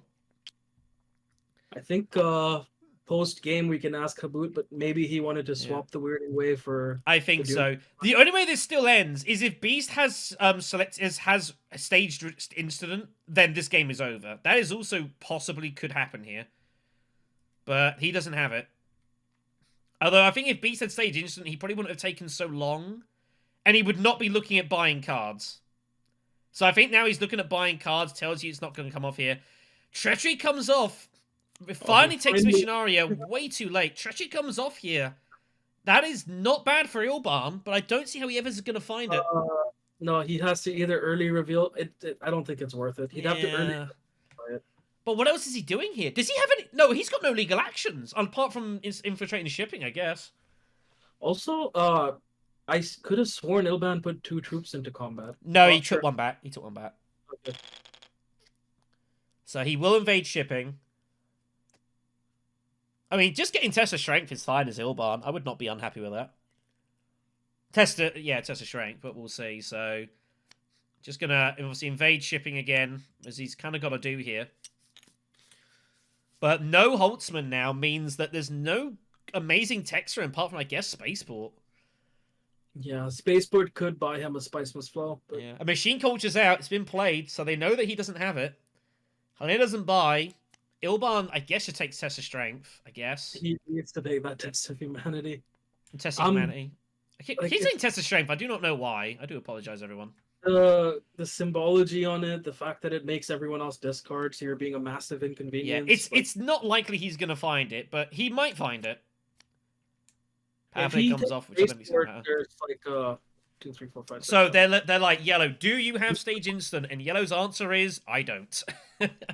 So the game continues. We're going 9 rounds. 2 strength for second place here. Beast and Baron sitting at 9. Ilban at 6. Helena at 5. Ilban finds second wave. It's not doing a lot. Ilban chose to get the He took the cash and the spice. Wow, that's pretty. I guess he doesn't need to. I guess he's high council. That's what he's looking at, right? He's giving himself high council options. Then does Beast block him just for the hell of it? That'd be pretty savage, wouldn't it? Beast is up first here. I tell you what, with Beast's hand, I would not be against going high council with Bene Gesserit initiate here. I wouldn't be totally against it. But he needs the money for reinforcements and flagships, though, so I guess probably not. He needs 7 cash, right? Yeah, and he doesn't have... Like, he'd need 12 if he was going to... I mean, Esmar will reveal for a couple. But he can afford to take the Menta, which is pretty significant. Yeah. And Mentating with Bene Gesserit initiate is just a great move in general. He will be good for money. Economic supremacy is the conflict, by the way, and that's not good news for the Beast here. That is disastrous for the Beast. Actually, I don't think so, because even if Beast secures second place here, we're guaranteed the game's over this round. I mean, it guarantees the game's over, but I think he wanted it to be the last 2-point conflict, probably. Like, the Beast is never securing 2 points here, I don't think. It's very hard for him to find 2 points at this. He'd be ending at 10 at most. Baron has a very good chance he's ending at 11. Yeah, I think Beast needs to find 2 points here. Baron did not draw into any triangles again, so he Oh, has no. he's still not drawn any triangles. He's trashed everything. It's the problem. He's not really bought much of triangles. Wow. For his signature ring. Yeah, How's Baron getting his spice? Oh my god. Well, he does have a Spice Must Flow in his deck of 7 cards, so he could play the He liaison. could get it passively. There are worlds he finds it passively, but it's got to be a research station and see what he draws, I guess. This is going to be the last round. The players will surely know that's the case here. Does Beast try and make a punt for... I don't see what Beast... Beast cannot get this Fremen point. I don't think it's on. How much Helena only drew into 1 other Fremen card, so Yeah. can't buy 1 Spice Must Flow, but like, did he? Helena needs to find 2 Spiceless Flows, I think, or she's out, right? Minimum. Yeah. In fact, to be honest, Helena's only got 5 points here. Like, she's a long way behind. Let's see, 8 points with 2 Spice Must Flows. 9th point if he hits Wealth or Fold Space. Remember, In the Shadows is there as well. So you can always use that somewhere and discard for a point. I think Helena actually just needs to Signet Mentat here. That's if she gets there. Beast goes Siege Tiber. It goes Steel Suits even. He must... Is he trashing Esmar? I think he has to. There's no reason to hold on to it. Yeah, he's going to trash it. He's got to go for 2 points here. So Esmar's going for the resources. So just stocking up on things here. Obviously, they'd love to go Hardy Warriors, but they can't get there. Maybe this forces someone to go Hardy Warriors first, though.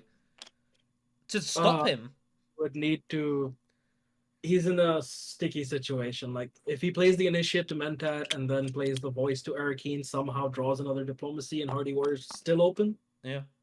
I don't see Hardy Warriors being blocked, mainly because Helena's kind of the only person who can do it. I mean, I would normally think not so, but who knows? Someone might decide they have to now. I don't know. Baron might look at him and think, I might have to stop him here. Because Baron thinks that Beast is his main competition, right? Ilban could take Wind Traps just to trigger the Water of Life. Yeah, that is an option. There are options here for Ilban.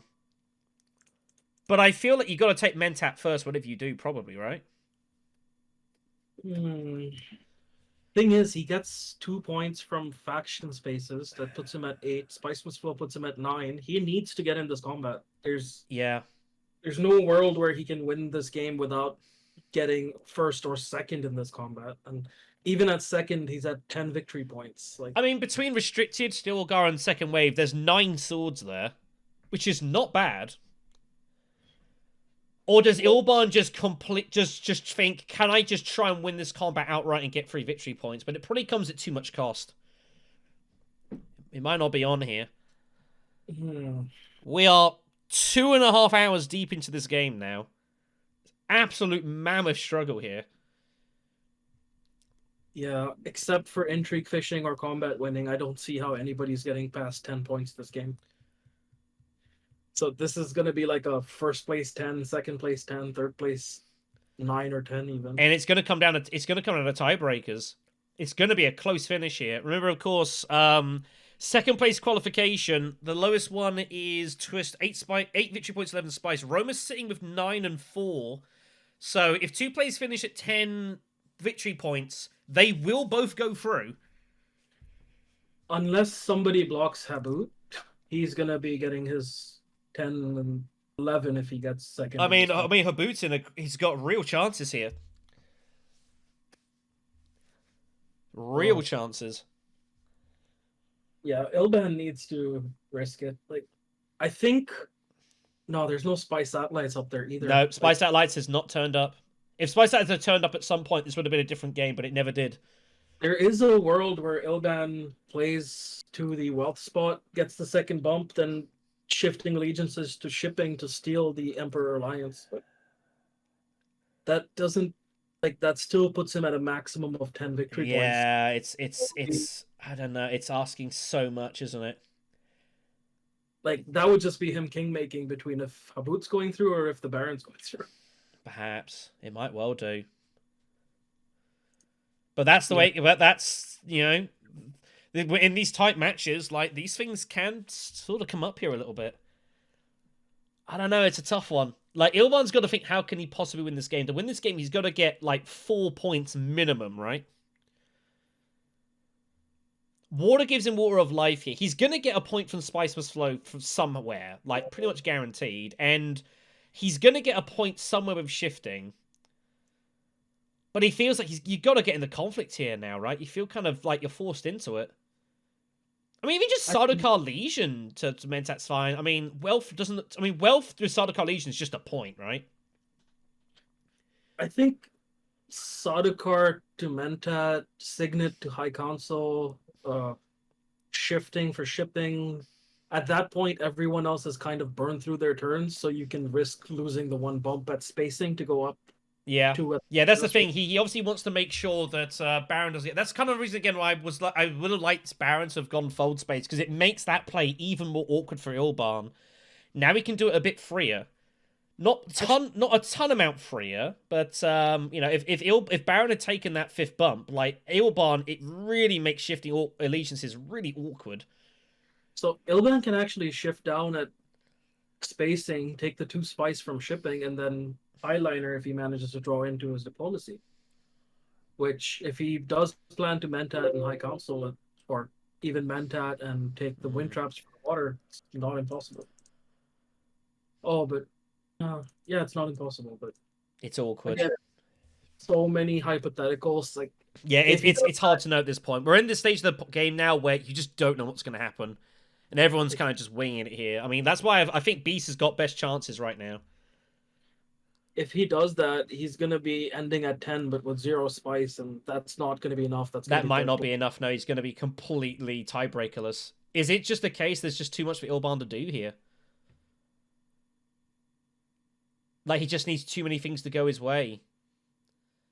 Like, Ilban going 8 rounds and not fighting Spice and Flow, like, if he'd have found a point somewhere, somehow, like, and he's sitting at 7 instead of 6, it's a completely different calculation. But being at 6, it's like, I just think it's just too much work for Ilban to do. He needs to find, like, 4 points, if not 5. I just realized, if Ilban doesn't go shipping here and Helena... Oh, Helena doesn't have the 2 influence at full space. Never mind. No, she doesn't. But Helena can get the 2 faction points this turn because she's already set up for the shipping. Yep, she can definitely do that. Between smuggling and diplomacy. Smuggling, diplomacy, and then Carthag for a Hail Mary. And it's like, if you smuggle and take the Emperor bump and you leave Fold Space going there, like, how is anyone gonna, like, stop you from going there? It's never happening. No one is gonna go to Fold Space to stop you scoring a point here. Seems completely absurd. I think Idum's looking at this, but I just think this... He might prove us wrong. And he might get fortunate, but on the face of it, it just looks like there's too much for him to do here.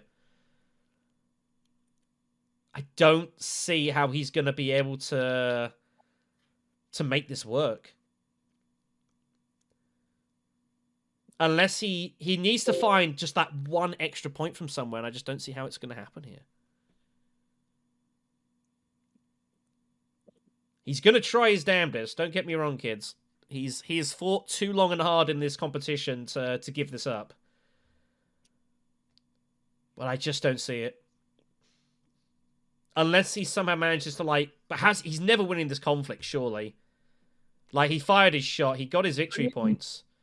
If he highlines and gets his High Council 18, 21 with Stilgar reveal, he could win the combat, but... But then he's only getting 2 points out of it. Yeah, he's not buying any victory points. So yeah, everything he does to gain victory points, he's losing points somewhere else. And I just don't see how he's going to realistically be able to make this work here. I think it's Mentat first, regardless, with Signet Ring. I still think I stand by that. No, he's shipping with this. He's going to ship it. He's just going to ship straight away. Wow. Maybe taking the spice to pressure people into thinking that he is going to highline. Well, there's his water. He's going to grab it this way. And I think that's is the case. Memo Quarters does come off. Oh, that's huge. That is massive. Does anyone get points out of that? Baron could. He would have to go to selective breeding and use his liaison to buy the memo quarters, but I don't think anyone can get a point out of that currently. I mean, Baron could maybe. So Ilban does ship retreat transports, remember? He did have that. He's got to take Spice here, surely. Like, what's the point of taking the money at this point? he might be trying to win the combat with the money, and then he could pay for the second victory point with Solari. But he's already got enough.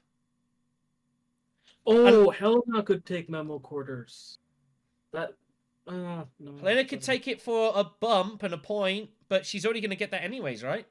Yeah, so it doesn't matter. She might as well just smuggle. Maybe Beast takes. Beast could take it, and yeah, Beast could take it. It makes. Oh my it god, so that's Beast's freaking Fremen bump. Yep. Oh my gosh. Because right now it looks like Beast is gonna go for Mentat or Arakeen or Memo Quarters. Yeah, that's Beast Fremen bump, which looked impossible. He could actually get a Dreadnought with it as well. That would set him up. He could Dreadnought. He could. Oh my gosh, that is nuts. Wow. Wow, Dreadnought. that is a result here. Beast is favorite. Beast is favorite here. Ilban thinking it through. If he takes the cash, we know he's going all in on this combat. I think Spice, in theory, makes more sense, but he's got 2 Spice on his hand anyways. I think Elban might even be trying to steal the Emperor Alliance. That would be. Baron might not end this round. If I steal that, I bring Habboot down to 9. That would be. I mean, I think that's more optimistic. Hoping this game's 10 rounds here. I think that's pretty optimistic here. If Baron wants to end this game this round, he can. And there's not a lot of intrigues out there. There's not a ton. I think players are going to be worried about end games at this point because we're so far deep, and we have gone through about 40% of the deck here. We've seen one end game played, obviously Machine Culture, but none of the rest have been seen here. Players might be concerned about stuff like plans in plans and whatnot. I honestly don't know what Baron does here. It's a horrible. It's not a fun spot to be in, is it? Yeah. I mean, he does have 3 actions in an ideal world. He can memo quarters. He just does not have a way of getting. He just doesn't have a way of getting either the Spice or Sleep Must Awaken or getting 2 bumps. The only thing he could do is he can diplomacy into secrets or to selective breeding. It's not going to give him the Spice, but the only move he could do is, oh, that still sucks though, is he could use the liaison to tech negotiation, grab memo quarters, and then say, I'm just going to hit Bene Gesserit. Yeah. And dare people to stop him. If he selective breeds the Bene Gesserit and manages to draw a triangle, he can even hit Hagabasin with his third H. Yeah, there are options here. He has a negotiator, which is giving us extra flexibility. I think that's the only thing I can see Baron doing, is tech negotiation, grab memo quarters, and just say, all right, is everyone going to block me at selective breeding? Beast might do it with his voice, but obviously he now wants to get hold of other stuff, so maybe he doesn't. I don't know. But the problem is then you're kind of scared. Like, if you take memo quarters and you peel off, like, spy satellites or something, that's pretty scary. And memo quarters, we'll just have a look here. There is a couple of text below memo quarters that does not kill the pile. So you have no idea what you're going to reveal. You're taking a chance. But we're in chance taking now. I think if Spy Satellite shows up under memo quarters and Doom goes there with his shifting allegiances, I mean, that's savage. He could literally like steal the Emperor Alliance. Yeah. An 8th point, shifting allegiances for he is taking the cash. Ilban takes the money. He's going for it. He's going for it here. Holy crumbs. It could also be he's projecting to other players that one of my intrigues is an endgame for 10 or more Solari. I mean, there are wells that you'd think like he's got war chest or something. It's very possible. It's a lot of money to have here, but it's I don't know. I mean, I'd also sit there thinking economic supremacy. He might be going for it via High Council. Helena is up regardless. So what on earth does Helena do here? She's got 2, 4, 6, 8, 9, 10, 11 persuasion. She feels like she's got to try and find 2 fastest flows, right? Memo quarters and diplomacy, or Helena's kind of. I feel like she's out. Like unless I think Helena is out. I agree. I think she can score at most like 4 points here, which is just not enough. like she could risk it all and hit Siege Tabber with Research Station, try to get a second, maybe a third Spiceless Yeah. Flow with an incredibly lucky draw. But Not managing to secure the Bene Gesserit alliance has been mortal. It feels like an age ago that happened now. It was this match, folks. I guarantee you. I know we're like nearly 3 hours into this match. It is the longest match of the competition by a distance. to be fair, that's entirely on Doom. He takes 10 minutes. I mean, Doom is more than happy to take his time in these. No, it's just fine. There's no time limit, you know. That's his prerogative. We may or may not at some point have cut out some parts of his turns. It's possible. You'll know, folks. Let me just clarify something. Me and Doom are like really good friends, so I'm allowed to, rag on him a You're little. allowed to haze him. Yeah. I mean, Doom is what, 5 for 5 in the tournament so far. Like Doom. It's only 2 players left that have not lost a game. One is Zypamster, who's in the semis, and the other one is Doom. So Hyena does smuggle. She does not go for memo quarters, which I think is fine. Yeah, Memo Quarters wasn't gonna give him anything. It was just a denial. Yeah. I don't know. There might be a degree of resignation from Helena. I don't think she really thinks she can do this anymore. She's got to bump Emperor. She's got to leave Fold Space open. Surely no one's going there to stop you from getting that. Take the Spice. Grab some troops. And hope everything works out. Somehow. But it looks like it's too much to do here for Helena.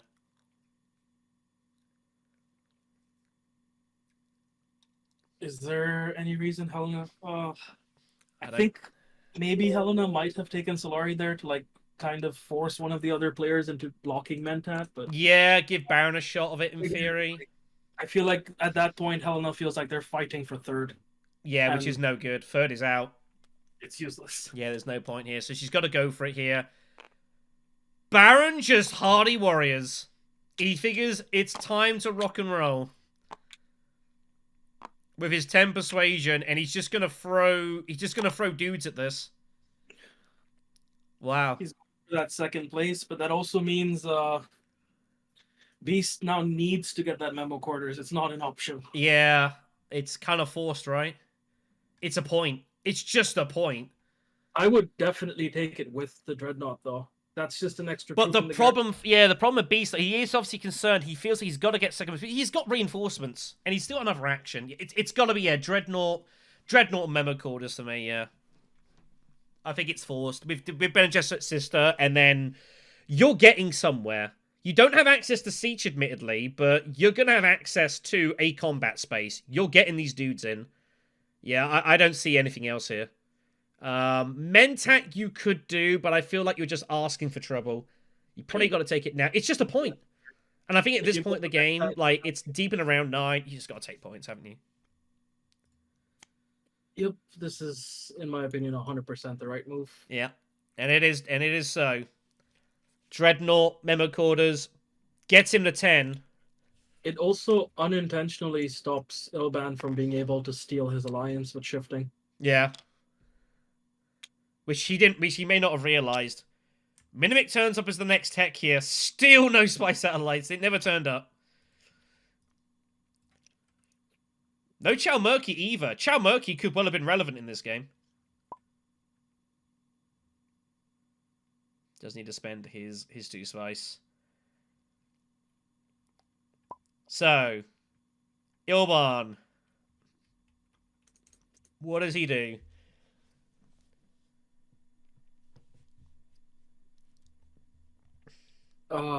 He's got a lot of options, but they all have problems.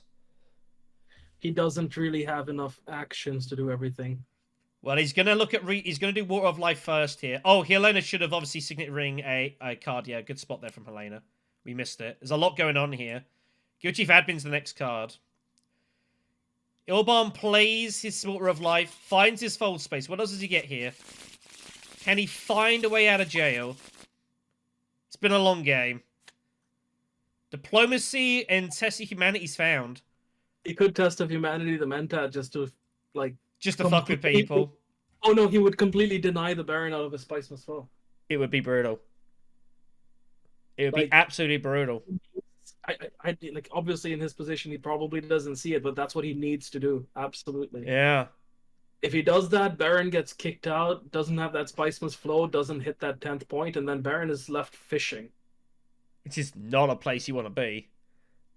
I feel like Baron might actually hit up Baron, research. I mean, yeah, because Baron could still go tech negotiation and get hold of Spaceport, but at that point, it's like he's probably got too much work to do.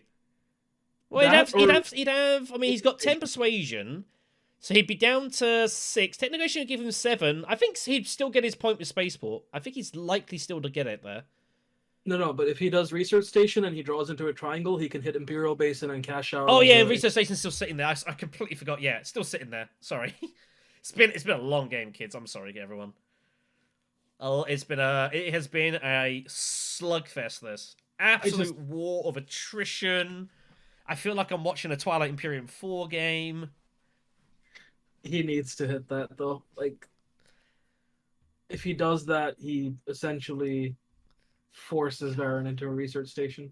It really does. I'm not gonna lie. This is starting to look like Mechatol Rex to me. I'm not gonna lie.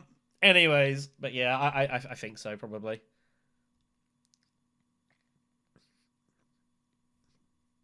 I mean, it feels like a pretty good draw for Ilban, finding those cards. Like, that looks pretty good to me. And Test Humanity, that might make the difference here. One thing we have seen a lot of in this tournament, and especially in these rounds, there's been not a lot of people blocking each other or getting in each other's way. A lot of people just kind of played their own games. Maybe, given how close this is, just making people discard cards. Like, you don't know how much of a difference that could make. The amount of times we've seen people who could have secret stolen and then never did, and the person just won. We've seen a lot of that in this competition. Oh, this is nail biting. I mean, he has his Spice Must Flow no matter what he plays. He's never not getting it. And if you can't score points, the next best thing to do is to stop other people scoring points, right? There is a world where he takes the High Council and then plays Shifting Allegiances as his last action, but instead of taking the bumps at Bene Gesserit, he takes the bumps at Emperor just to get those 2 extra troops. The thing is, with 13 Solari specifically, he can still Mentat and still High Council and still have 6 Solari for the combat if somehow he figured he was going to go for it. He would have enough. Dispensation means he's going to have enough on the other front here. I think he's still got intentions and thinking, is there a way I can possibly win this combat? And I think the only way to do that, though, is probably via Carthag and hope you draw something. But what are you going to find? Like, actually, if he Mentats with his Fold Space, I'm not entirely sure what his cards are in his deck, but there is a way he buys 2 Spice Must Flows this turn. I mean, it's hard. I mean, he has 9, 10. He'd have 10 persuasion. He'd be drawing 3 cards. I don't think he can get there. Not without high.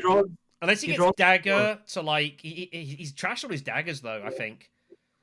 Yeah, he draw 4 cards because Mentat gives him 2, Full Space gives him 1, High Council gives him 1, plus the 2 influence from High Council. Yeah, there are worlds he gets to that, but then it's only 9 points. Oh, he'd have shifting though. Yeah, he shifts down on spacing to go up on Benny, which puts him at 10 points. He would be at 10, And the but third he would place not have a lot of points alongside it. It's the problem. Like, it's 10 only just. It still might not be enough is the problem, because now tiebreakers are a real factor. Yeah, I mean, 10 would potentially give him 2nd place, where he's going to be playing 3 Spice and a bunch of Solari to Baron's 3 Spice. Yeah. At this point, players have got to find a way to 10 points in this round. Otherwise, they're just not getting through, I don't think. Players are very conscious that they need to get 2nd place here. If they can get 2nd place in this game, they're probably also through. Not guaranteed, depending on what they score. So here we go. Full space to Mentat. I think he's also slightly concerned that Helena or No. Beast block the High High Council. Council first. Yep, gets there first, which I don't hate. So draws another card. Gets his 4 swords with his restricted. I don't think he drew the Fault Space card. No, he did not.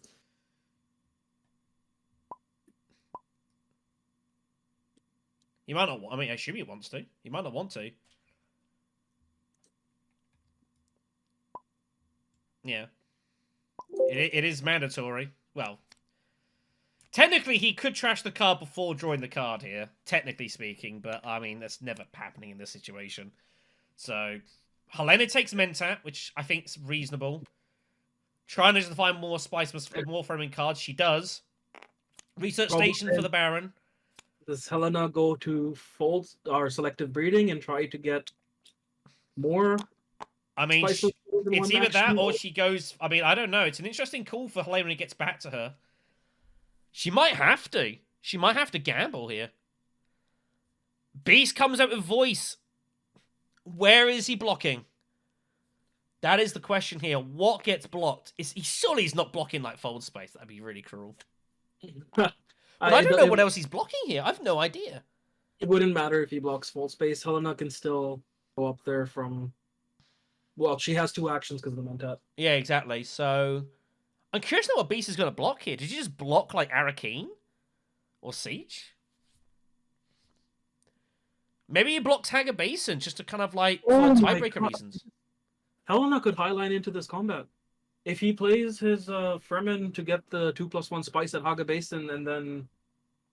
I mean, she could, but I would be astonished to see that. Well, it's 14 strength plus 3 from the Dreadnought, puts him at 17, which might be a point. Think is enough to like secure second place at least. It might be a point, but it's... I think it's pretty brave here. By the way, Beast just found... Beast's trip to Carthag has given him the Emperor bump card, by the way, so that alliance is going to be safe. Ilban cannot steal it. That's bad news for Ilban. That is terrible news for Ilban. If he had intentions of trying to find a way to steal it somehow, it's not going to happen.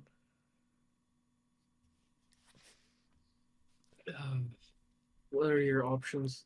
I think Highliner is actually the smart choice for Helena in this situation. He's going to block Wealth. He's just making absolutely sure that no one takes this alliance, which I can't hate that. He must think he's going to be good for the combat. With reinforcements in hand here, he probably is. I think Beast is going to win this match here.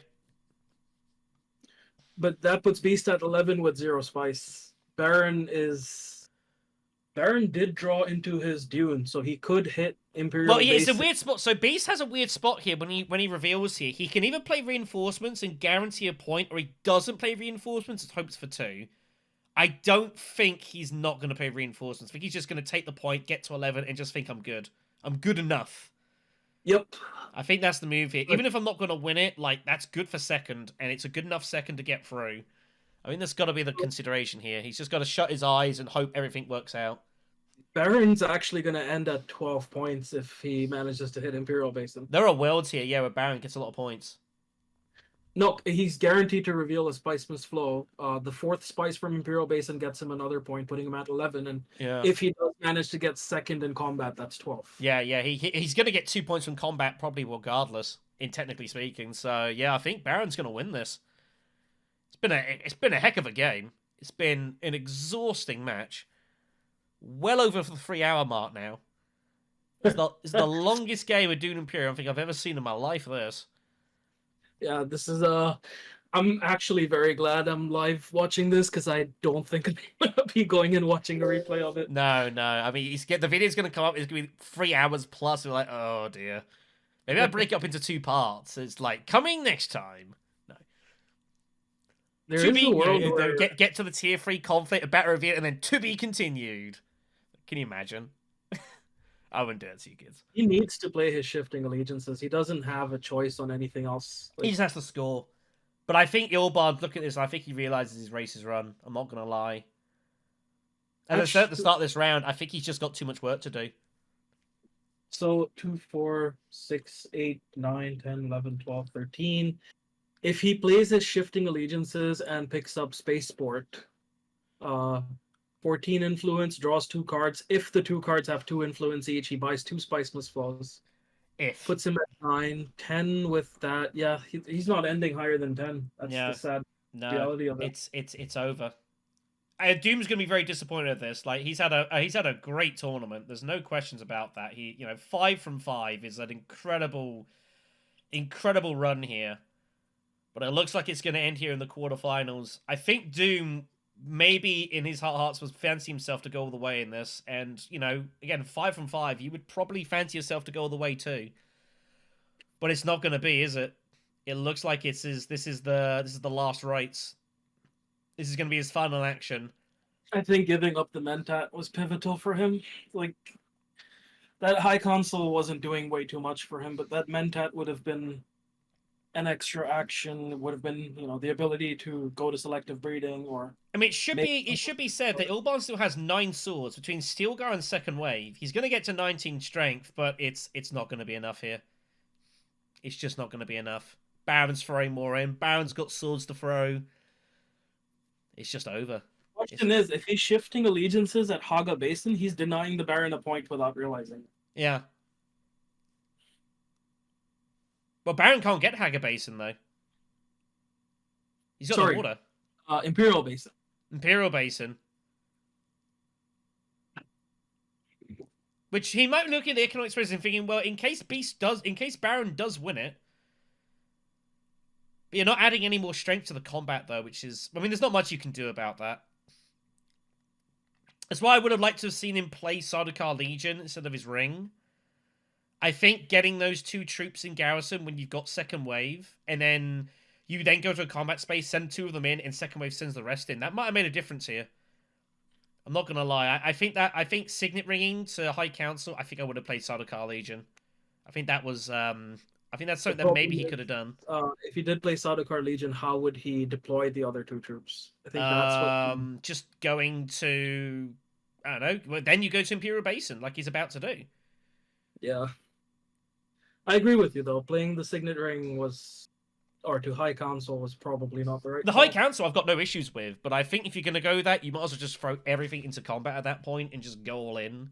Like, the one Solari from Signet Ring, I think at this point is not helping you. I think he was hoping he'd still find a way to Mentat, but he gave up the Mentat.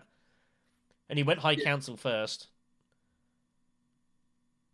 Giving up the Mentat when 2 other people have the Solari to block it was not great. Yeah, it was bold. So Ilban's 9, maximum 10, but I don't see him getting 10. What's Helena gonna do? I think Helena might actually consider the Highliner angle, because... Yeah, Helena's still got 2 actions, which is insane. I mean, the problem is, it's like, you might Highliner, but look at this combat as it is. Like, I mean... Like, 17 strength, the best you're going to do with 17 strength is tie the beast, and that's if absolutely nothing else happens.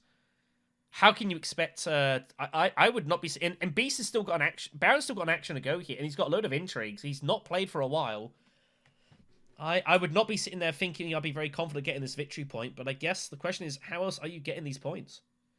Like, what else is Helena gonna do, though? I don't see any...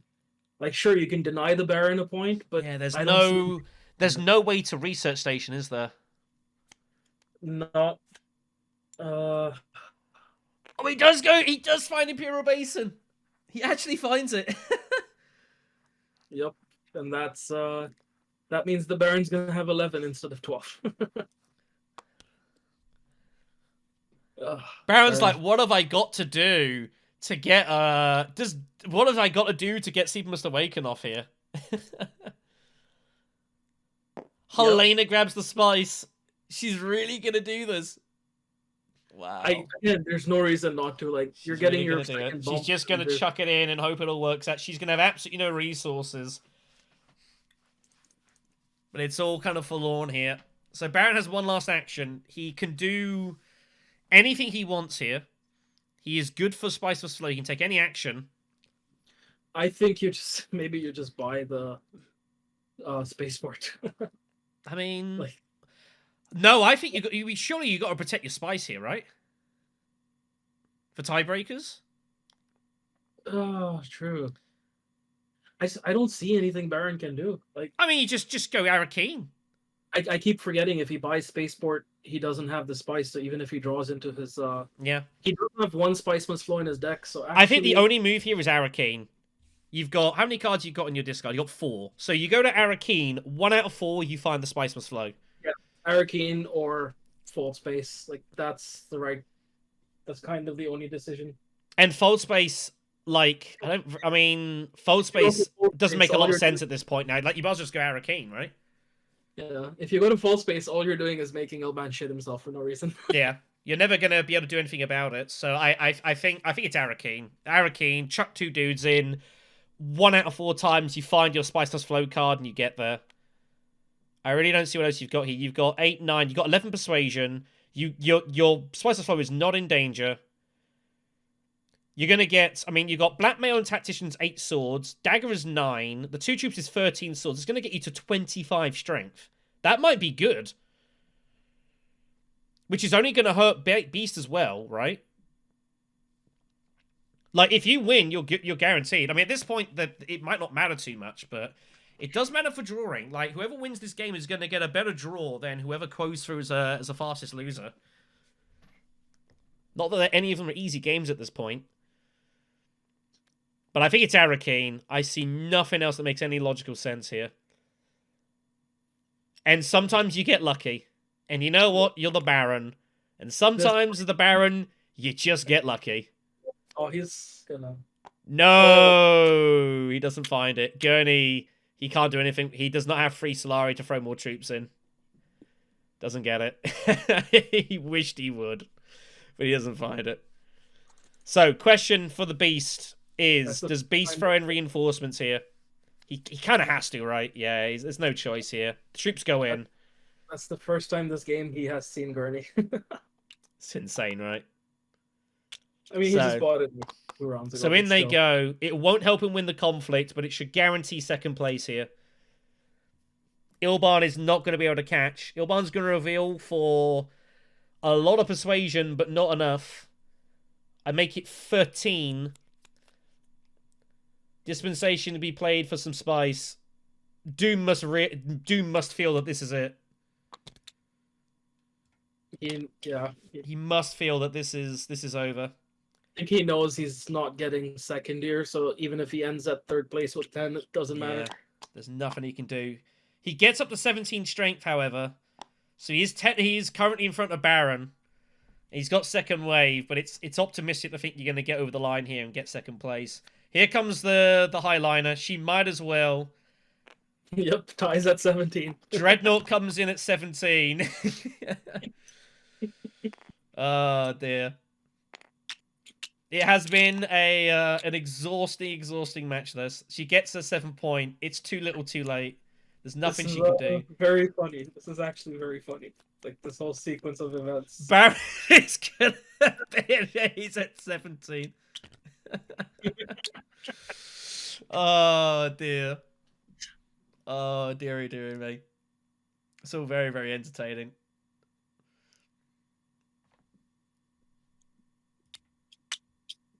It just looks so stupid.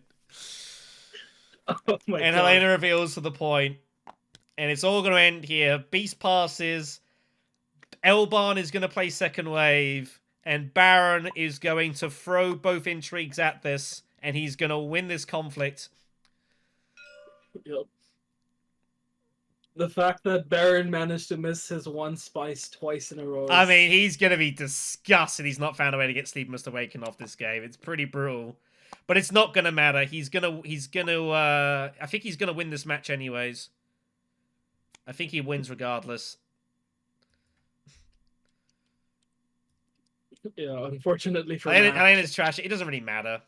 Yeah. It doesn't really matter here. It doesn't. It's the last combat, so it's really irrelevant here. So yeah, Ilban plays plays second wave. Helena play nothing to play. Yeah, Rhea's like, there's no point. And then Baron is going to peel off Blackmail and Tactician. He's going to win this game here. He's going to finish at 11 points. Beast will also finish at 11. Yep, but with Baron has nothing. more spice. But he will not. He does finish at 11 with no spice, but he will also be good for a second place finish. Is the end of the competition for Mr. PBC, who's had a really good competition. I think he'll be really happy to have got as far as he has done. I think Doom will be disappointed to have not made it into the semis. He's had a great run as well. But just ran out of steam here in a gigantic competition. Oh, the amount of things that have happened. It has been drama. Yep. Puts him up to 25. 25, and that is all she wrote. There's no in-game entries to be found here. So yeah, Baron a point, Beast a point, resources for Ilban. It does not matter though. Tomas and Habboot will go through to the semi-finals. I couldn't use this the whole game, damn it. I'm gonna lie. I'm not gonna lie, Tomas. We had a lot of humor out of this card, so thank you for that. I was searching for my vice. Yeah, or this anyway, guy. shipping, anything. And finally, you get the way to mine, and it gets blocked. Yeah, was so long that turn. Okay. Yeah. Red intrigue. Nah, they ain't got anything to use. So we'll try and keep this short because obviously it's been a long game, and I'm sure you're all exhausted. You've gone over 3 hours this match, which is insane. Yeah, I mean, way too much happened here. Obviously, congrats to Tomas and Habboot for getting through to the semis. It was an absolute war. This, I mean, I don't know what you guys make of it. It was a chaotic last round, but I think once you go to like round 8, round 9, like you can't really control what's going to happen anymore, right? You just got to live off the seat of your pants. Yeah, I mean, I got greedy on the 7th combat and gave it to Blue because I knew I needed to win 2 in a row. Oh yeah, the reinforcements. Yeah, exactly. I mean, I had to win 2 in a row, and he came over the top with a lot of hidden troops. So I by then I thought I was done, but I had a lot of combat power. Yeah, you were ready to go for the next round at least, and then this one was like you just kind of take it as you go. In a way, it probably wasn't bad. It meant you were probably going to get a point somewhere, and obviously flagship was huge. Yeah, this was huge, and also I needed to get lucky with my second bump here. That's why I bought the Protectiva. Protectiva was an idea, and then of course Memo Corders comes off like yeah. And I was like, please don't seal the Memo Corders, please. Okay, cool. Good game, guys. GG's. Okay. Well played. Thanks for casting and thanks for your patience. Yeah, I mean, I don't want many other games going like nearly 3.5 hours, but there's no time limit, so it is part of it. You're deep in a quarterfinal. I totally get it. It's not, and you gotta take your time. Like this was a complicated game. Like round 5, round 6, round 7, like it was really hard to know a lot of what was going on. There was a lot of moving parts of alliances and techs and shipping and obviously trying to work out what combats you had. Like this was a very complicated game. There's no question about that. Did this change anything? No. There was maybe a world where maybe Ilban could have found a steal, but it would have committed so much resources to it. It wasn't really worth it. Like he would have denied you of a victory point by taking Memo Quarters and taking the Emperor from you, but to him it's like a net neutral. He'd still end at 9. The only thing he'd be doing to you is reducing you by 1 point. Yeah. Oh yeah, sure. It wasn't really worth it. Okay, cool. Okay, well, thank you very much. I'm done. I want to die. Yeah, I think you guys need to lie down and get some rest. It was a slugfest of the game. It seems to obviously see PBZ go and Doom as well. Obviously, you've had a great run this event as well. Like 5 out of 5 was. Given the field, like and some of the players in this competition is fantastic. I actually had to do this. I didn't want to do this. Yeah, that was forced. I mean, you kind of had to. I mean, I had the play with the expedite here and put a lot of troops. Yeah. But then I got this, and I knew he had in the shadows. So it was like if you don't do it, then it's gone forever. Yeah, and you kind of force into it. And obviously, that was pretty brutal for Red. Yeah, Habboot, when you voiced off Research Station and you denied both Helena and Baron from it, that was massive. That was a savage blow. That was a savage blow. Yeah. That cost points. That was mean. I knew that was mean. But it was what you had to do. Like, if you can't score points, the best thing to do is stop other people scoring, and that was 100% the move. So, You know, there were some good sharp moves in there, which is probably what's got you over the line here. Awesome. You will go through Okay, as thank you a very much. second place finisher, and Tomas will go through as the winner. Awesome. Cool. All right. Bye bye, guys. Yeah, thanks for the game, everyone. Yes. Bye-bye. And that finally is going to do it here. A mammoth game. The better part of 3.5 hours, this match. Unbelievable how long this has been. We might cut some of it out. I've got some editing to do. Look at it that way. I'm going to get this really short and say, I think people largely, and I think it's kind of true, that once you go past round 7, you get into like round 8 and beyond, it becomes the Wild Wild West, and you can't really control what's going to happen anymore. You've just got to kind of make the best of the situation that presents in front of you. You know, that you can plan up to sort of like rounds 4, 5, 6, even round 7. But once that first tier 3 conflict is done, like, you've no idea what the state of the game is going to be. And Beast, I think, has made second place off the back of the fact that he found a couple of sharp moves. You know, he realized he had to defend the Alliance and the Spanish Gesture immediately. He realized that blocking Reset Station was going to be really damaging to Helena and Beast. And Baron, I should say. So I think he's done well enough, and those moves sort of alone has got him through there. Memacores was very fortunate at the end, and maybe Allbarb will feel a little bit, you know, Doom will be very disappointed, I'm sure, to have not made it through, as I mentioned in the commentary. But he's had a great event. He can't feel bad about it at all. 5 from 5 is fantastic going. It would have been awesome to have seen the semis, but it's not to be. So it will be Tomas and Habboot will go through to the next round. Twispickle drops off the end of the best second places, and Roma will have to sit and wait nervously for our final match of the competition. Or of the round, I should probably say. Quarterfinal B with Dima, Martel, Glacier, and Toll. So, yeah.